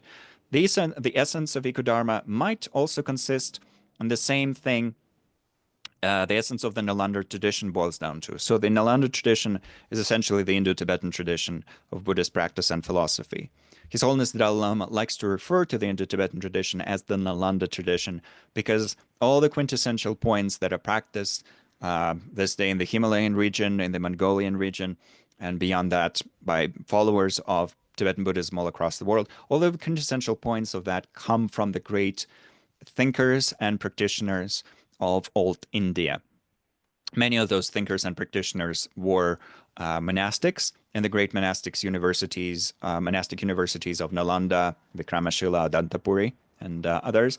And many of those practitioners were the traveling, roaming ascetics or yogis and yoginis who were still in a way associated with the Nalanda tradition. So in a way, we're talking sometimes about the 17 great learned masters of Nalanda, 17 great pandits or panditas of Nalanda, and the 84 Mahasiddhas, yogis and yoginis who were great adept practitioners. And some of the Nalanda scholars were also in the on the lists of the 84 Mahasiddhas. So those are kind of the source for everything that we're exploring in the Tibetan Buddhist tradition. It's the Buddha and his earliest disciples, and then it's this bunch of scholars and yogic practitioners. And then everyone else came after that. So the essence of what the Nalanda masters taught was just this: the view of interdependence and the conduct of nonviolence. Such great masters as Nagarjuna. Nagarjuna was both a great scholar of the Nalanda University and one of the 84 Mahasiddhas, one of the 84 perfected practitioners of yogic arts. They taught the view of interdependence. Kind of the majority of Nagarjuna's works, for example, are on the topic of interdependence. And Nagarjuna's works are not only still being studied, they're being actually revived right now, as in India, where Buddhism at one point kind of, yeah, disappeared in a way, not fully, but many things became kind of temporarily absent, were no longer present actively. In India, there's now a revival of interest in the great legacy of the Nalanda tradition. And so Nagarjuna's works are, in a way, more relevant than ever. Not simply because they're interesting from a philosophical point of view. Oh, he's talking about interdependence and emptiness and absence of independent existence and compassion. Oh, it's so fascinating. Not just from that point of view, but because Nagarjuna's view of interdependence and emptiness can help us shift our perception of reality, greening ourselves in the process and turning us into agents of change. The same is true for the works of other great Nalanda masters. Such masters as Shantideva, who's famous for his incredible teaching on altruism endowed with wisdom. So his Bodhisattvacharya Avatara, his entry to the Bodhisattva's way of life. Um, Such masters as Atisha, who brought the teachings on mind training to Tibet from India and Indonesia to Tibet, and many, many others. All these great masters have a lot to say on how we can train our mind in the process greening the self. And yet it all boils down to this very simple combination of two things. And that's something that His Holiness, the Dalai Lama, often refers to as the very essence of Buddhism: the view of interdependence and the conduct of nonviolence. And the conduct of nonviolence includes the practices of compassion and loving kindness and generosity and so forth. So, in a way, all of EcoDharma relates to that.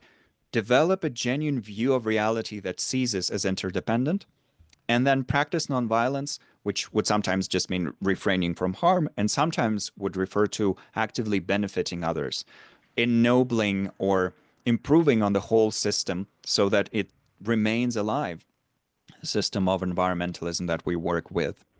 So, with these short kind of summaries of everything, these short ideas that can be applied in every situation, what I like to do is write them out for myself and keep them as either reminders in my little reference books or as stickers that I can look at regularly. I know some people get tattoos with all of this stuff. I think that's also helpful if you can see it all the time, which I'm not inviting you to get a tattoo, but just saying that if we are getting a tattoo, it's good to have it really meaningful, so that it's a meaningful reminder. And so interdependence and nonviolence is a great thing to have, or on a rubber band that you carry on your body at all times, looking at it occasionally, or on the lock screen of your phone. So there are many ways of working with it, but just having these principles in front of our eyes or coming back to them again and again, and then really applying them in our daily life by thinking, well, this specific situation that's bothering me right now, how can I see it in terms of systems? That's interdependence. And how can I practice the greatest possible degree of nonviolence in it? And sometimes nonviolence would, of course, mean setting very firm boundaries. And sometimes it would just mean removing ourselves from something. Sometimes it would mean letting go. And sometimes it would mean rushing into something and doing something there. So the specifics would always be contextual, but the general principle remains. And to the degree that we're able to integrate it into our heart, we are already EcoDharma practitioners. We become EcoDharma practitioners, in particular, by caring about the environment and how our dharmic actions can contribute to its survival. And here's another way to summarize it all, summarize the entirety of EcoDharma practice, I think. This comes from Chökyi Rinpoche, once again, one of my primary teachers, and a wonderful, wonderful, kind, compassionate, and wise master that I've had the great privilege of interacting with for many, many years. He sometimes summarizes the entirety of Dharmic practice in just these 4 words. Sometimes actually he brings up just three words, but I like the fourfold schema that he also brings up on occasion: calm, clear, kind, and helpful. Calm and clear, kind and helpful. Once again, very simple, something that could be written out on a post-it, kept in front of our eyes at all times. But it's not just a sequence of nice words. These are qualities that can be cultivated through practice. And these are qualities that can be applied to our relationship with with the rest of the natural world. So calm means that we're calming our mind down.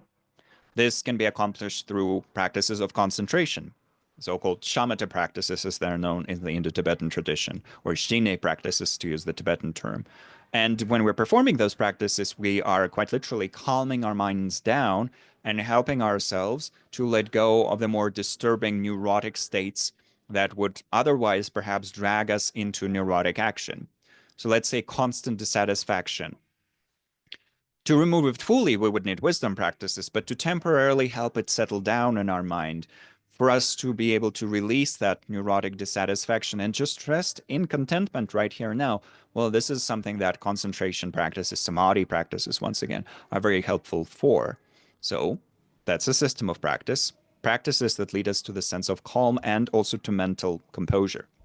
Then practices of clarity refer to the clarity of vision, and this is where we use insight practices that help us develop wisdom, in particular, the wisdom of interdependence.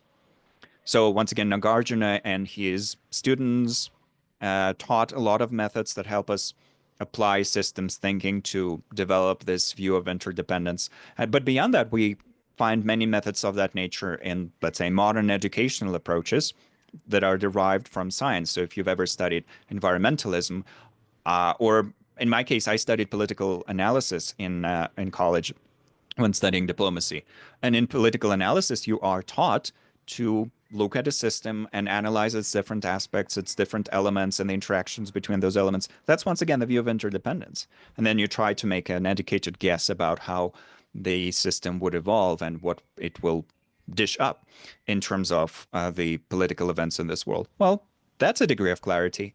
But on a deeper level, these profound meditative practices that help us cultivate the clarity of our view with regards to reality, they contribute to clarity.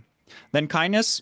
Many people would know Buddhism has a lot of wonderful practices for the cultivation of empathy, loving kindness, compassion, empathetic joy, equanimity, and then beyond that, the enlightened attitude of bodhicitta that includes an element of universal responsibility and a powerful, fiery wish to fully uncover our amazing potential for the benefit of all sentient beings. Well, these are all kindness practices.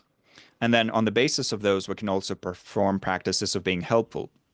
So bodhisattvas, once again, practice the methods associated with being generous. And there are 3 types of generosity that can be practiced.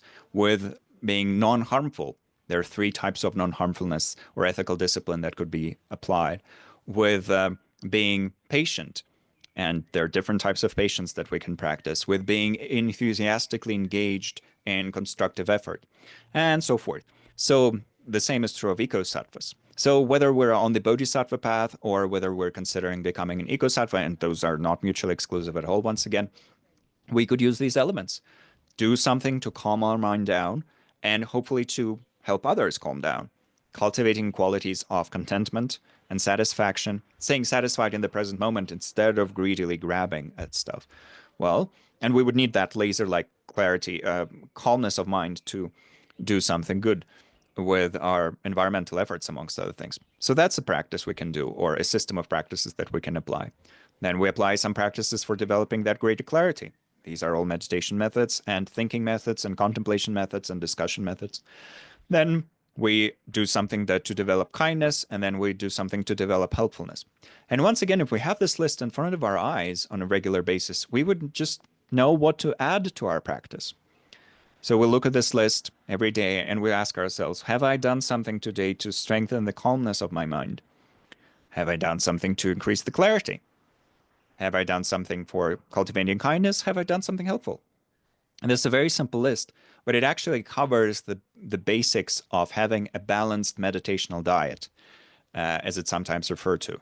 Because we can't just cultivate one mental quality and hope that just that one mental quality will bring the totality of happiness to our mind. We work on the different aspects of our mind, and collectively, all these aspects bring about greater degrees of inner or eudaimonic well-being. Well, this is kind of the list that covers them all. Do we need to cultivate genuine inner well-being and then contribute something positive? We need calmness and clarity, kindness and helpfulness. And there are specific methods for cultivating all of those. The entirety of Dharma, Buddha's Dharma, let's say, is about these. EcoDharma equally needs all of this stuff. So if we work on these qualities and we think about environmentalism regularly, we are an EcoDharma practitioner and we're also a Dharma practitioner.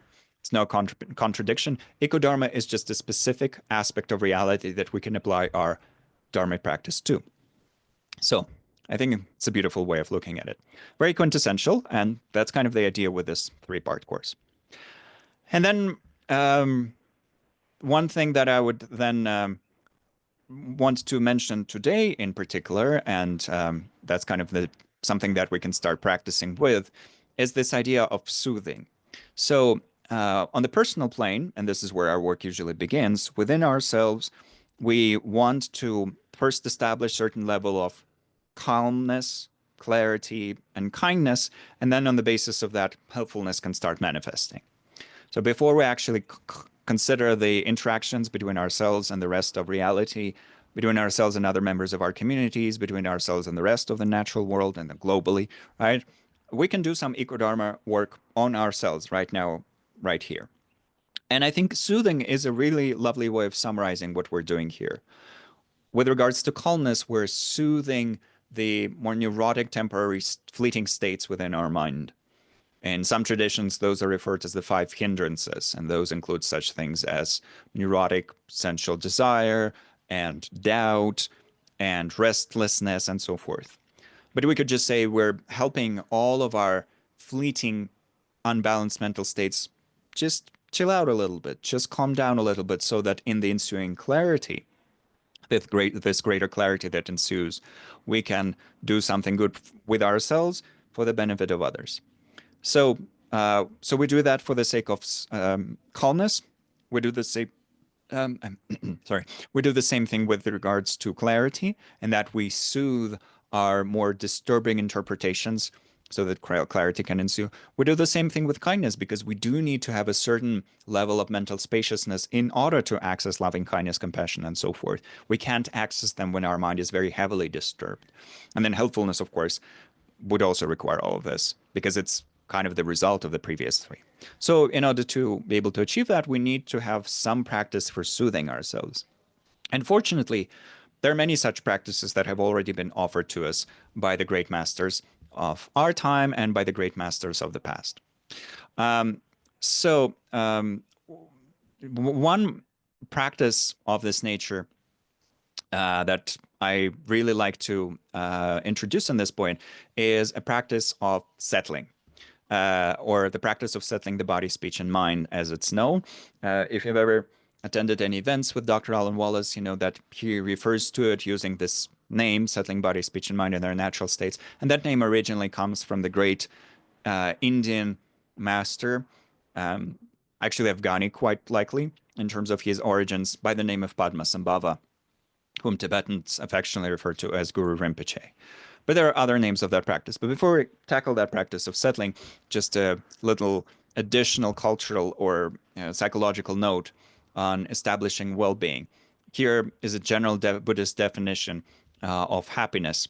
Happiness is a state that we want to extend when it is experienced or to evoke when it is not currently present.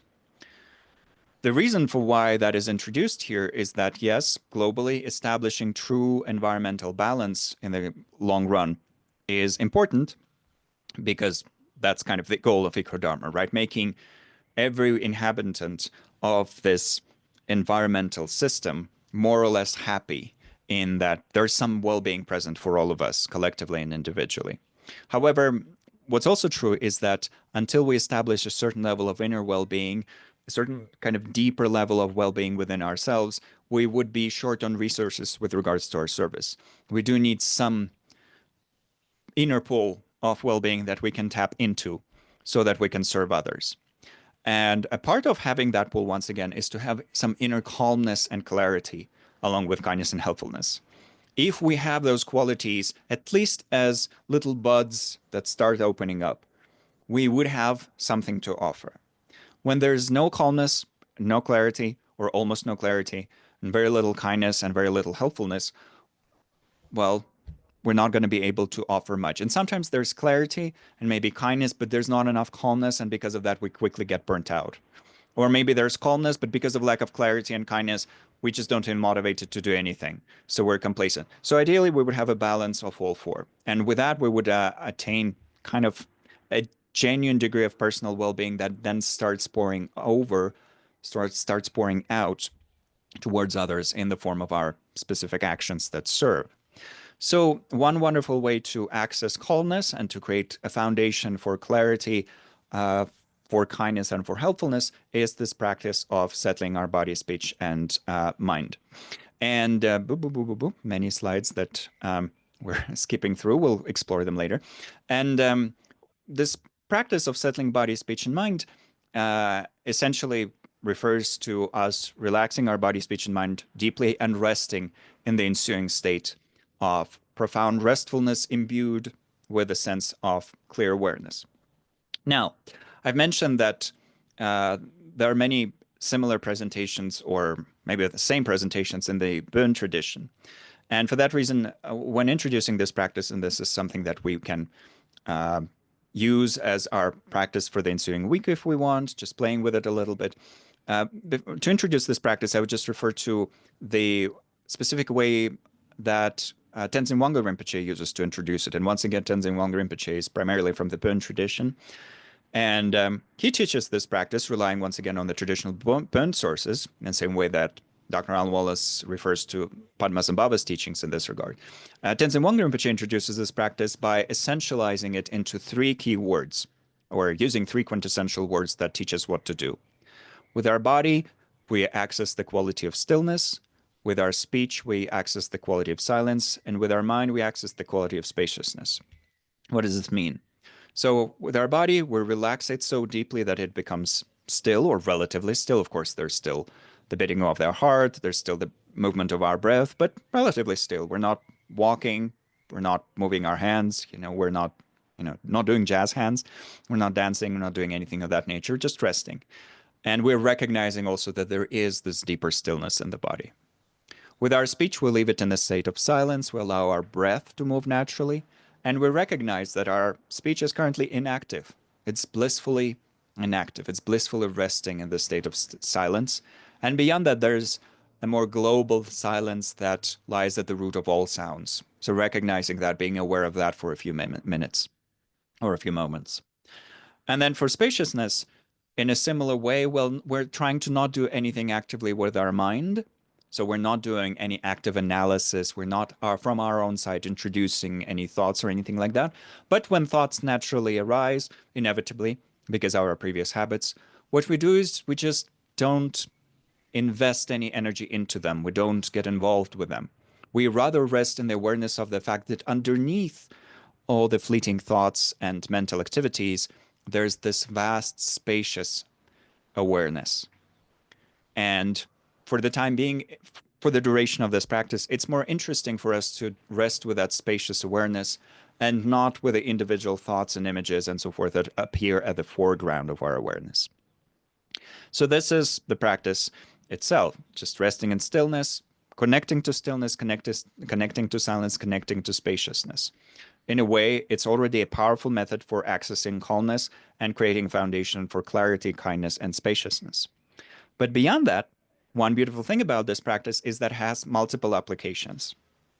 On the higher levels of Tibetan Buddhist practice, this very method is used as the foundation for accessing ultimate reality, for recognizing the true nature of our own mind, that constructs reality for us. So that's a very advanced level of using it.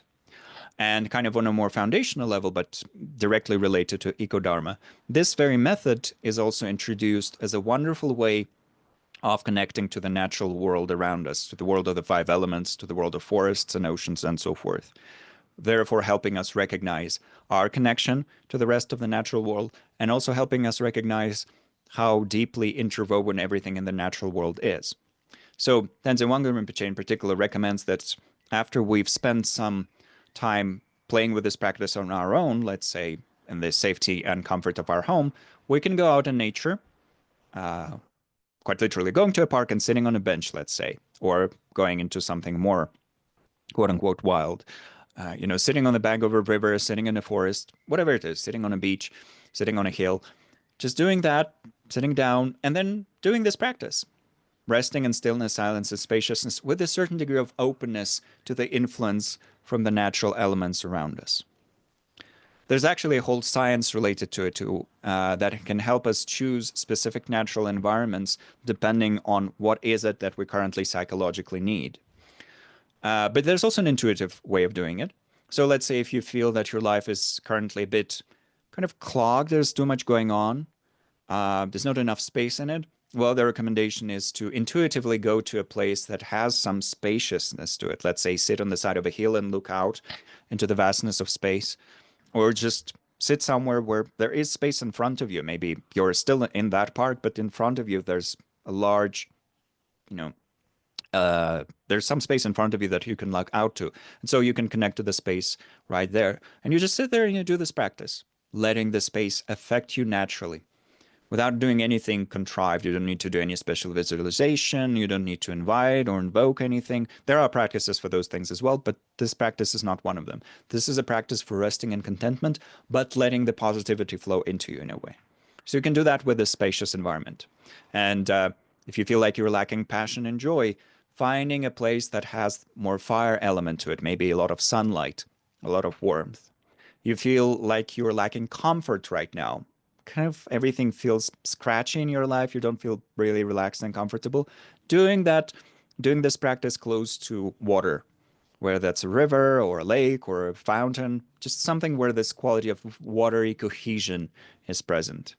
If you feel like you're intellectually stuck, finding an environment that has a lot of wind or movement to it, that maybe there are winds moving through it. And finally, if you're finding that you lack stability, connecting to the earth element. So the mountains, the hills, or just a plain, but the plain that really helps you feel that deep stability in the earth.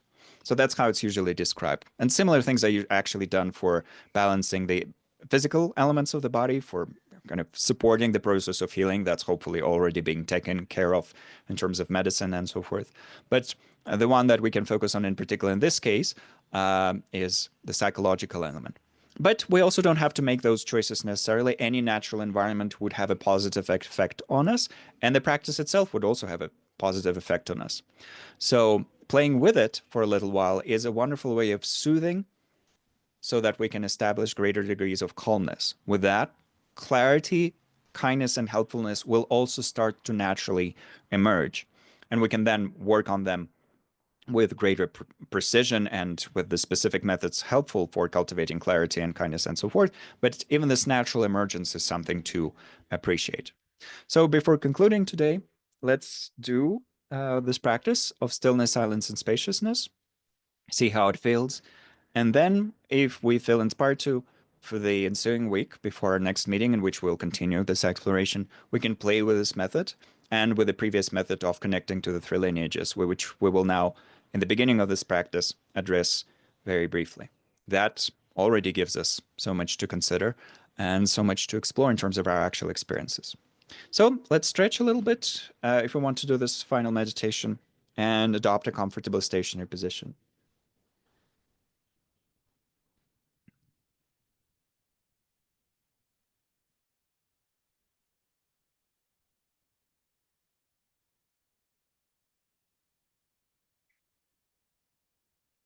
Once again, choosing which position we want to use. This practice can be done while lying down, it can be done while sitting up, doesn't matter. What matters is that we feel comfortable and at ease.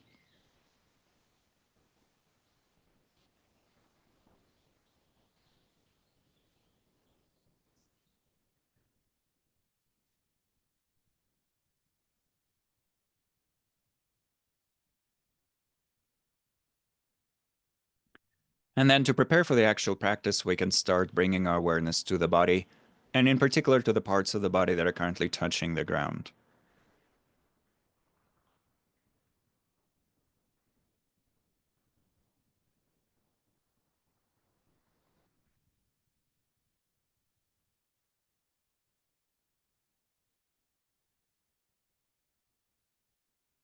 In that moment, recognizing our connection to the ground, we're already experiencing a degree of stillness.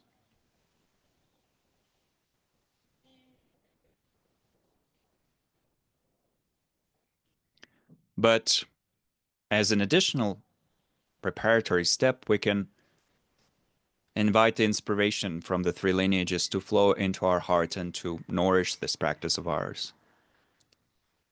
The land that we're on and all of its former custodians, our spiritual ancestry, and our actual ancestry in terms of our genetic material. All the good qualities from these three lineages, may they flow into our hearts and strengthen us, inspire us, so that we can indeed connect to calmness, and on the basis of that, to clarity, kindness, and helpfulness to a greater degree.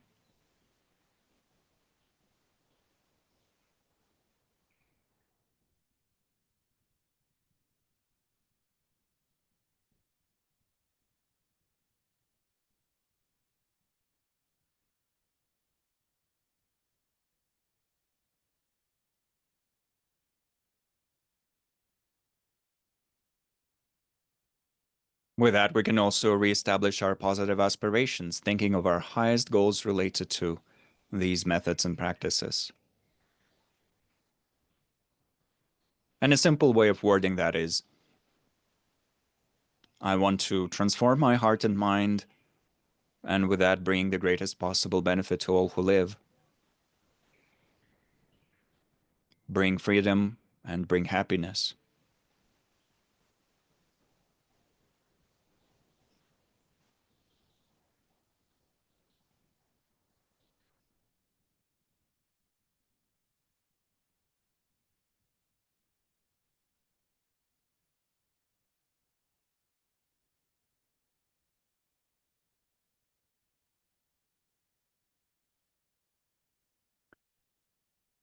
Then, bringing our awareness back to the body, noticing how still it is right now, how, despite the tiny movements here and there, despite some tension here and there perhaps, there's still that underlying quality of stillness to it,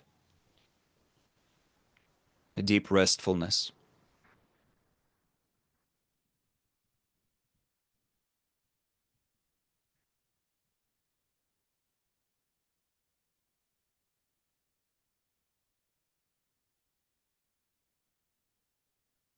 Being aware of that and releasing all the types of tension and movement with each new exhalation, with the exhalations that naturally occur, unforced.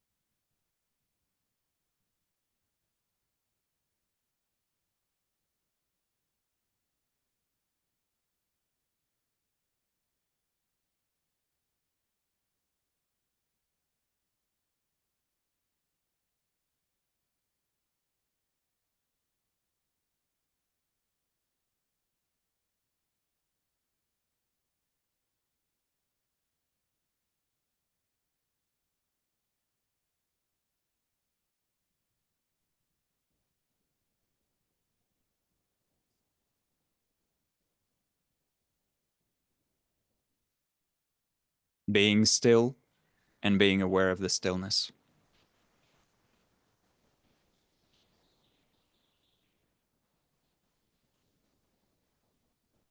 allowing ourselves to drop more and more of the restlessness that takes us away from the contentment associated with being still and restful.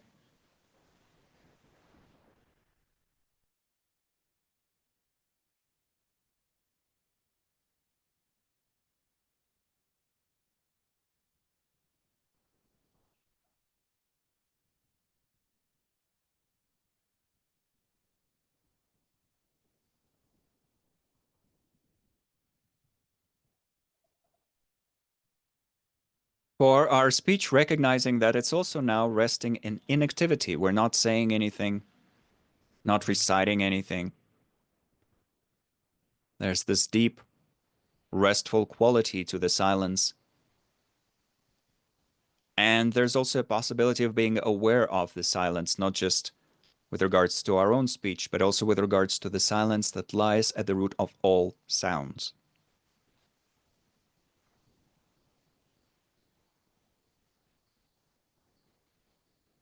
We can feel that our entire being transforms into one giant listening device that listens, that is listening to this silence within ourselves and on the outside level.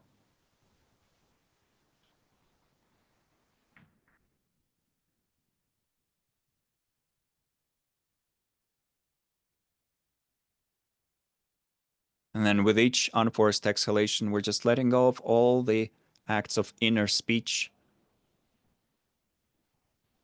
our inner dialogue or monologue, our inner mumbling, letting it all naturally go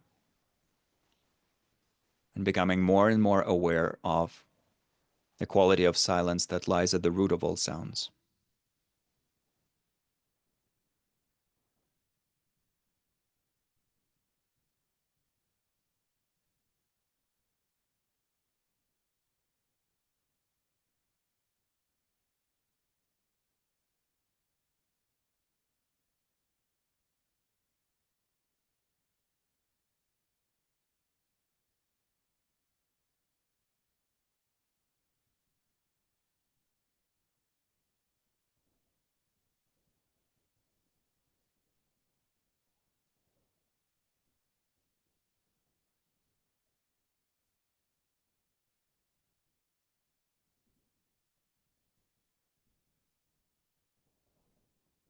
And the same for our mind.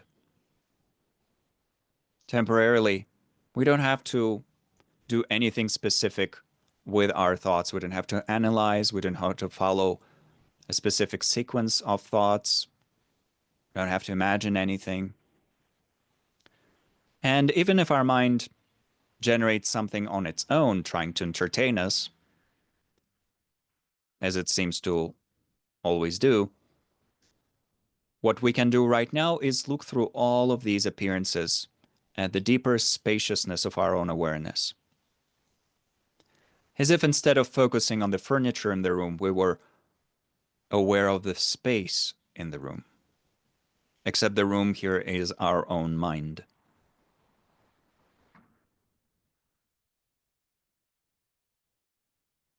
So just resting in the recognition that our mind is not limited to any specific mental appearance, and we can look through all of those appearances to the spacious clarity of the mind itself.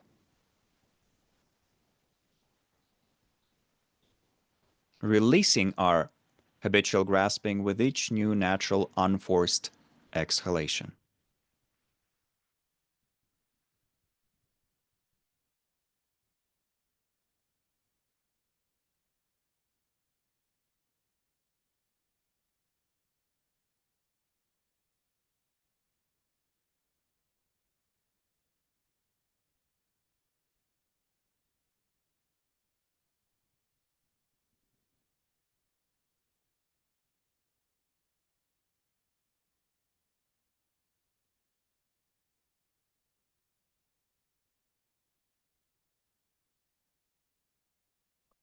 Then, to dedicate our time together and all these meaningful moments we've spent together considering EcoDharma, we can generate an aspiration if we feel inspired to. An aspiration, for example, to continue recalling the qualities of calmness, clarity, kindness, and helpfulness. To continue recalling the view of interdependence and the practice of nonviolence. And to continue with the process of soothing that allows us to become more capable of offering something meaningful to others.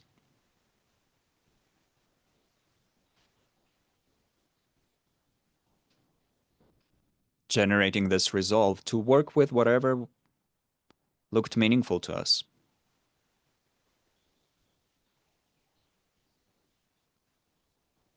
To continue the process of cultivation.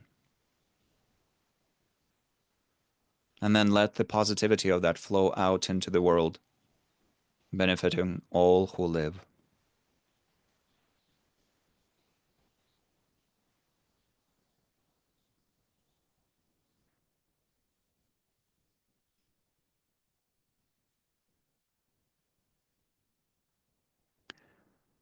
Using that as our aspirations and as our dedications for this time together. And then coming back to the body for a little while, and in our own pace, when we feel ready, introducing a tiny bit of movement to the body once again. Rocking back and forth, moving our fingers, blinking our eyes open, reactivating our facial muscles, and eventually concluding the meditation and coming back to the space around us.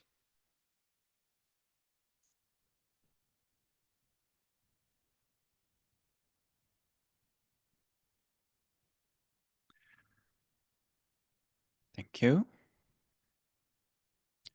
So just a couple of final notes. One of them is that, once again, this practice comes both from the lineage of Padmasambhava, and for that reason it's present in many of the teachings of his tradition, the Nyingma tradition, and kind of in many teachings of other Tibetan Buddhist traditions, because Padmasambhava's teachings influenced pretty much everything in one way or another. So you would find different versions of that practice there, but also, once again, there's a version of that practice in the Burn tradition, and there's very minor differences between the two, just in terms of the wording used here and there. But the basic principle is the same: letting go temporarily, consciously, deliberately, letting go of the activity on the level of our body, on the level of our speech, and on the level of our mind, and resting in the flow of awareness. Why? Because that temporary letting go can help us experience greater calmness. That prepares us for experiencing greater clarity, greater kindness, and greater helpfulness. But this practice really works if we do it a lot. That's kind of the basic idea with all of these methods. Yes, playing with it here and there occasionally, still helpful. This practice, if we do it very occasionally, could still be a great relaxation technique. But if we do it a lot, if we kind of develop the skill to do it, it becomes integrated into our personal toolkit, and it really starts to bring those deeper types of benefit that are historically associated with it. Tenzin Wangyal Rinpoche actually has a whole book just on this practice and its role in rebalancing our inner elements, especially on the psychological level. A book by the name of True Source of Healing. And it's not a book on EcoDharma per se, in that it doesn't cover our potential service to the natural world, but it is a lovely book on first doing this work of soothing and rebalancing, and then using that as the foundation for all the other good things that we might do. So eventually, if you feel called, you can read a book. This book, it's really short. I'll add it to the reference page. It's really short in a way, and it covers the general theme of that book is how to use this simple practice of what Tenzin Wangyal Rinpoche refers to as the three pills: the pill of stillness, the pill of silence, and the pill of spaciousness, in order to perform the process that in the Tibetan tradition is known as La Guk. So Guk is hooking or regaining, returning something, kind of pulling it back towards us. And La, in this case, refers to our vital essences, vital essence. For the sake of simplicity, in the book, Tenzin Wangyal Rinpoche refers to La as soul, but it's not a soul in the Christian sense of that word. It's not an immortal part of ourselves that was created by a divinity. In this case, it refers to soul as something essential to us, some kind of vital essence. And La consists, in this view, of qualities associated with the five natural elements. So actually, when the outer world gets really imbalanced with its five elements, our inner La, our vital essence, also gets imbalanced or potentially lost. And if that happens, we can feel very out of balance or depleted or depressed, and many other such states can be experienced. So there are different practices for regaining that essence, some of them involving visualization and chanting and so forth, kind of more forceful. And the so-called soul retrieval practices are a common thing to many traditions, especially the shamanic traditions of Eurasia, but probably also of other regions as well. So that's where the term soul retrieval comes from. But in the specific book, True Source of Healing, Tenzin Rinpoche teaches it more through the simple practice of resting in stillness, silence, and spaciousness in different contexts. For example, when we are in contact with the natural elements, visiting a park, or when we're considering our relationships, or when we're considering the state of our physical body, and so forth. So he goes into much greater depth in the book itself. That being said, if you don't feel like reading that book right now, and that's certain, I'm not certainly would not put it very high on the list unless you feel super inspired to, because maybe you're feeling that your La is exhausted or depleted and you do want to regain it fast. In that case, absolutely go for it.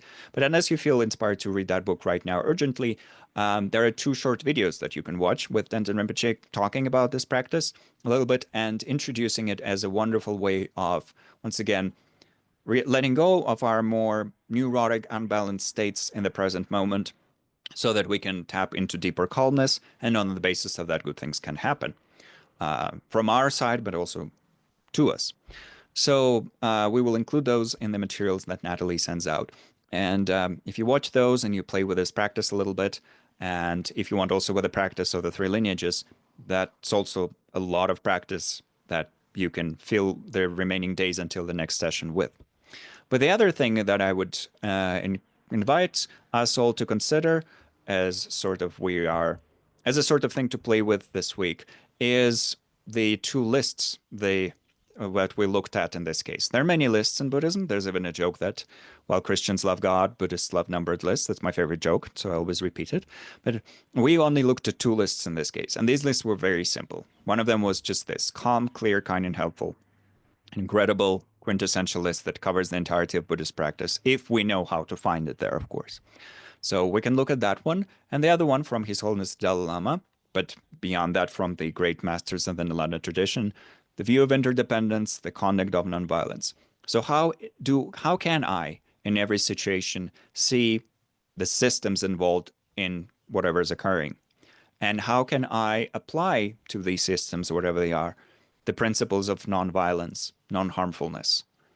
Knowing once again that sometimes non-harmfulness means speaking with authority. Sometimes non-harmfulness means establishing clear boundaries. Sometimes non-harmfulness means pulling away to avoid harm. Sometimes non-harmfulness means actively pouring generosity into a particular project. But how can I play with it in every aspect of my life, in every relationship that I'm engaged in every process that I'm engaged in? For example, my work, my romantic life, and so forth, my interaction with my pets, my interaction with my plants, all of these sorts of things.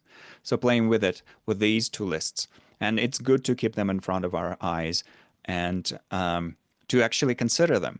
So a writing practice that could be done, a journaling practice that could be done, is just us asking ourselves, well, how did I apply calmness, clarity, kindness, and helpfulness this week, or even today?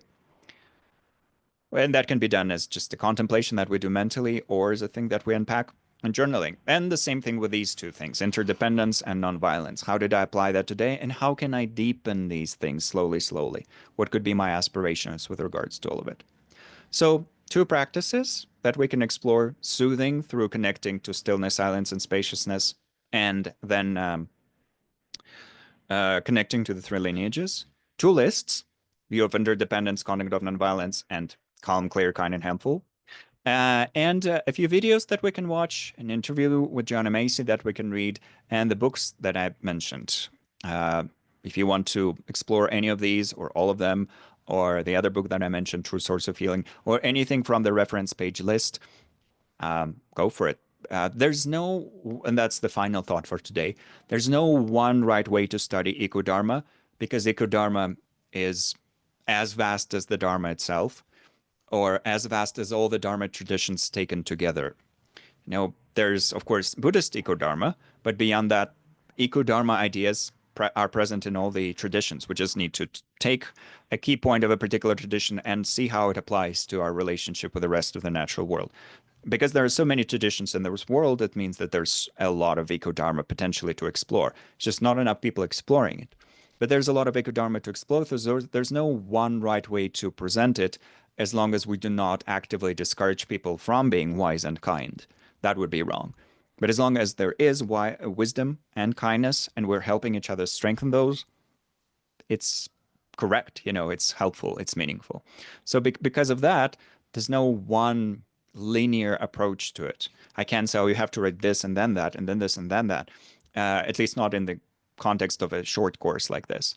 But I can throw in some ideas, some materials, some practices that we can start with because they help us establish a solid foundation, at least the Tibetan tradition would say so. And then on the basis of that, we can progress in a creative way and weave for ourselves our personal pattern of eco-dharma behavior and practice.